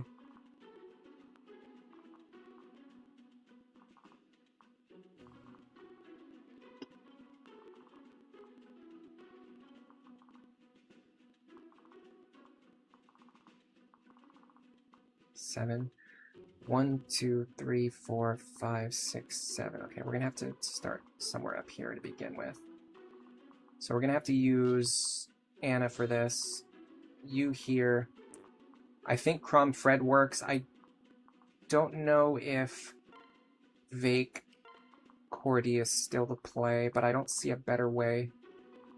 Let's do it. The other issue is that she might just die. I want to try one more thing because I think the current layout will actually be better for setting up what I want to do. In fact, one thing I can do is this. That somewhat fixes that problem. He jumped back on the boat. I probably would too, rather than fall into the water. Alright, so...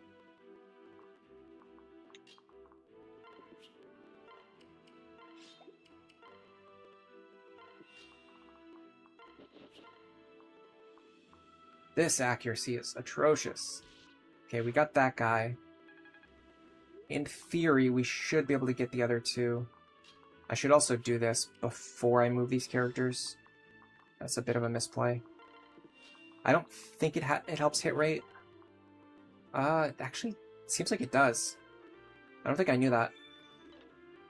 Nice miss, you goofball. Alright, let me see if I can get a way for these guys to all attack Robin. I don't know why he didn't last time. He flew over there, even though he absolutely... Oh, I'm moving into the tile where he can move. Okay, I see now. Is there any tile that's targeted by all these enemies? So far, it looks like this one is. Yeah, that one at the top is. Okay. So I should be able to sweep in this tile. The main thing I have to be afraid of is Aegis counter exactly. Which I don't see. Alright, let's try this again.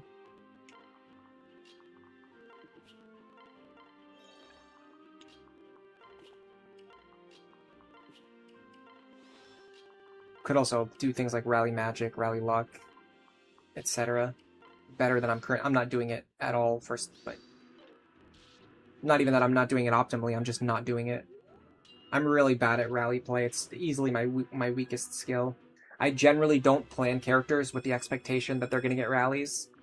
And usually, even when I do get them, I mostly just forget to use them. Yeah, this is really hard without archers.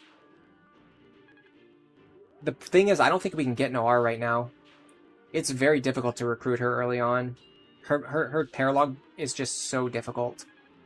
Alright, so that one I know is going to get us. This one we need to hit. We did hit. Okay. That's a really good start. We might be able to win with the way things look right now. I need to be aware of the ambush spawns now. There's nothing coming until turn 3. So I have a little bit of time to clear out these enemies now. Particularly this one. If I miss, I die. I don't love that. I could physic here. Robin definitely goes here first. In fact, can Saria do it? I need to train her as much as possible. She is my planned long-term lead.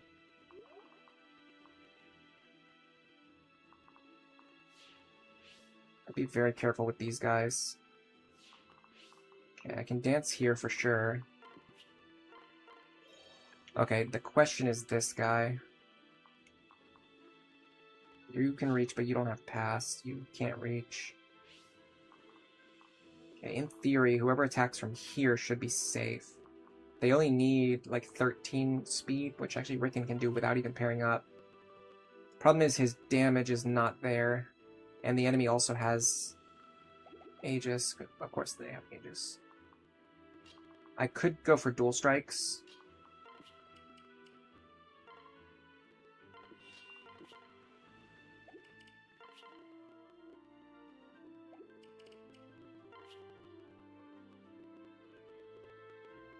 I think Rickon lead is better.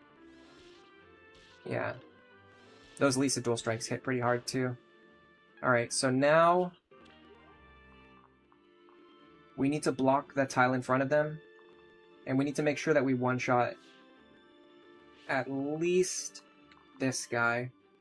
So we need 51 attack. We have 60. We should be fine. Can we take more? There's no pass there. This guy can't reach. This guy can't reach. Okay. Let me calculate all of their damage. I want to sweep all of these guys in one turn if I can. 31 plus 35 plus 34. Luna. Plus 27 plus 43. Only one with Luna. That's good. Robin is subtracting out 29, 31, 31, 31, and 15. We take 33 damage. We should be fine here. I may live to regret this. We shall see.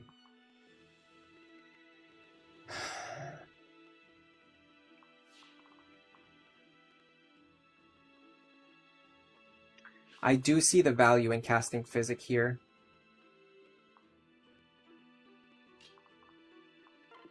Gotta be very careful about these guys. Here. We could certainly take that. We might even still have the hammer in our inventory, which we do. Okay. So let me go here. Physic. You. Try to kill.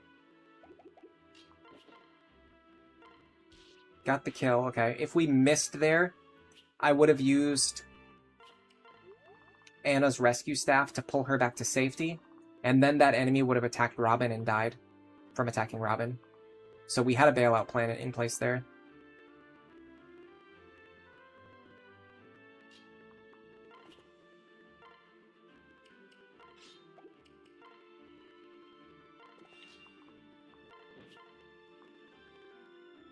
Okay. No counter there.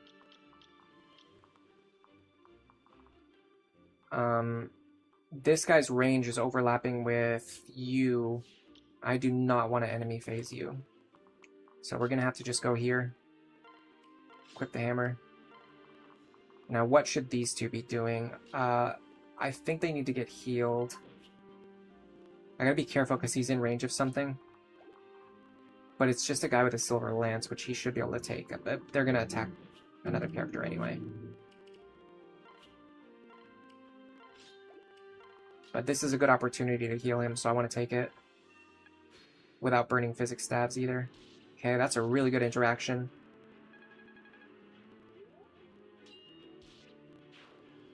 Honestly, everything that people think Cordelia is, I think, like, that's what Church actually is.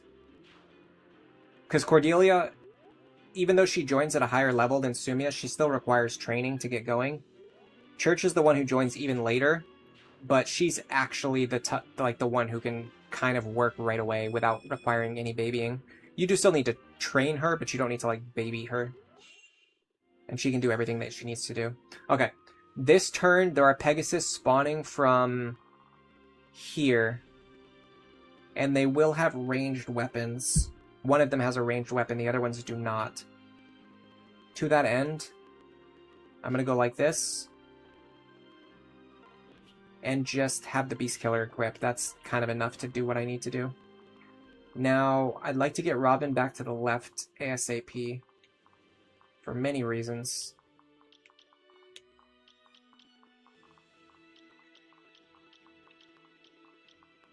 I actually thought there was guys coming on the right-hand side this turn too, but I guess not. That kind of opens up a lot of possibilities for me. Particularly this one. I can actually do this. Get Vaike back over in the game. It might even be better to have him kill this guy. Because of how dangerous that guy is. What do these guys threaten? Not as much as you'd imagine.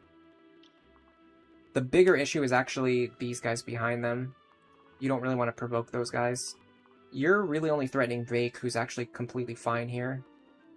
Do we get Robin down there fast enough? There is one method. We want to kill this guy for sure. This guy is passed. We want to kill him. This guy actually becomes less important to kill because of this guy having pass.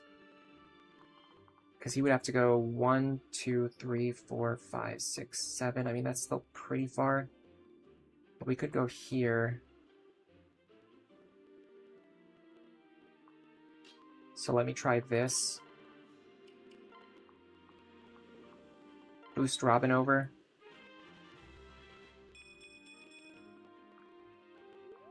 Now if Robin kills this guy,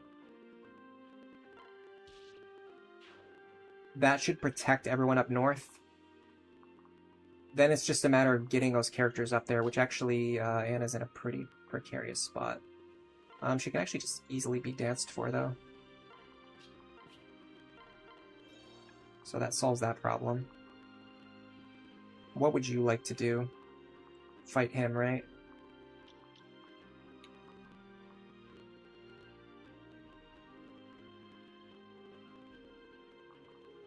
I gotta be careful of this guy. Our ability to fly gets us over here. We should still kill him, even with this pair up.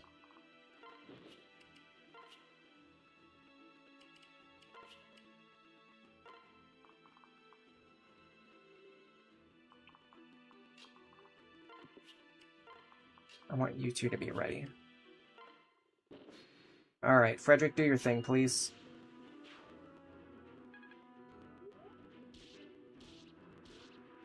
I like how this has been the most, like... I don't know how to explain what I'm trying to say here. Like... Out of my streams, this is probably one of the most, like, variable... Oh my god, that guy had counter. How did I miss that? I'm getting tired. Anyway, this has been the most variable stream where, like... Oh, come on! Exact lethal? I doubt it, friend. I doubt it. I doubt it. What? Oh, yeah, okay. The same thing just happened. Crom just jumped onto the ship and got killed. Bro, exact lethal? I don't know. I have some suspicions about that.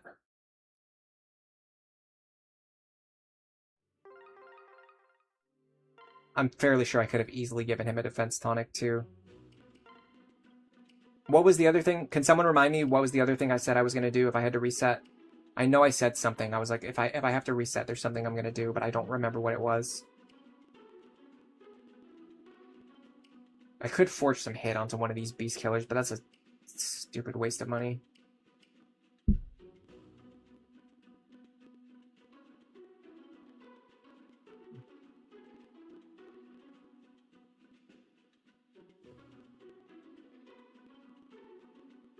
Yeah, Church is really solid.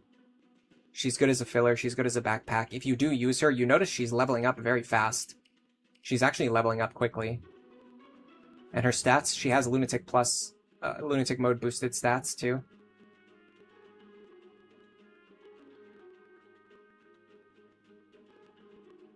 Yeah, I can't believe I didn't even notice that guy has counter. You can tell I'm getting tired. We might be nearing the end of this stream, but I want to make sure... that I do the things that I said I was going to do so I don't forget to do them at the start of the next stream.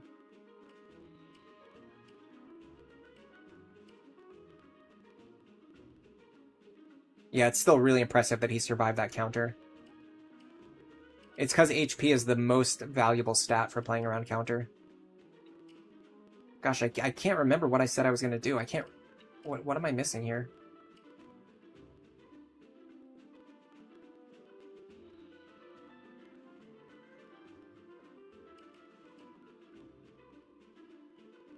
You were giving me a counter alarm? Yeah, unfortunately I actually didn't have the chat window open when you were posting that.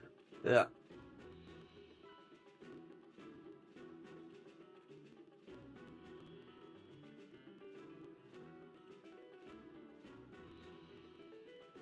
Yeah, she only gets... Another thing about Church is that she only gets stopped by very specific skills. Like, she's the type where, like, Pass doesn't really hurt her that much. Luna Plus doesn't really hurt her that much. Because she usually is only going to fight one enemy per turn anyway. Vantage doesn't hurt her that much because she can take a hit before attacking. Aegis doesn't hurt her. She doesn't deal magical damage. Pavis hurts her. It slows down her offense, and then Counter obviously hurts her. But she even has like a hand axe, so she can sort of play around Counter.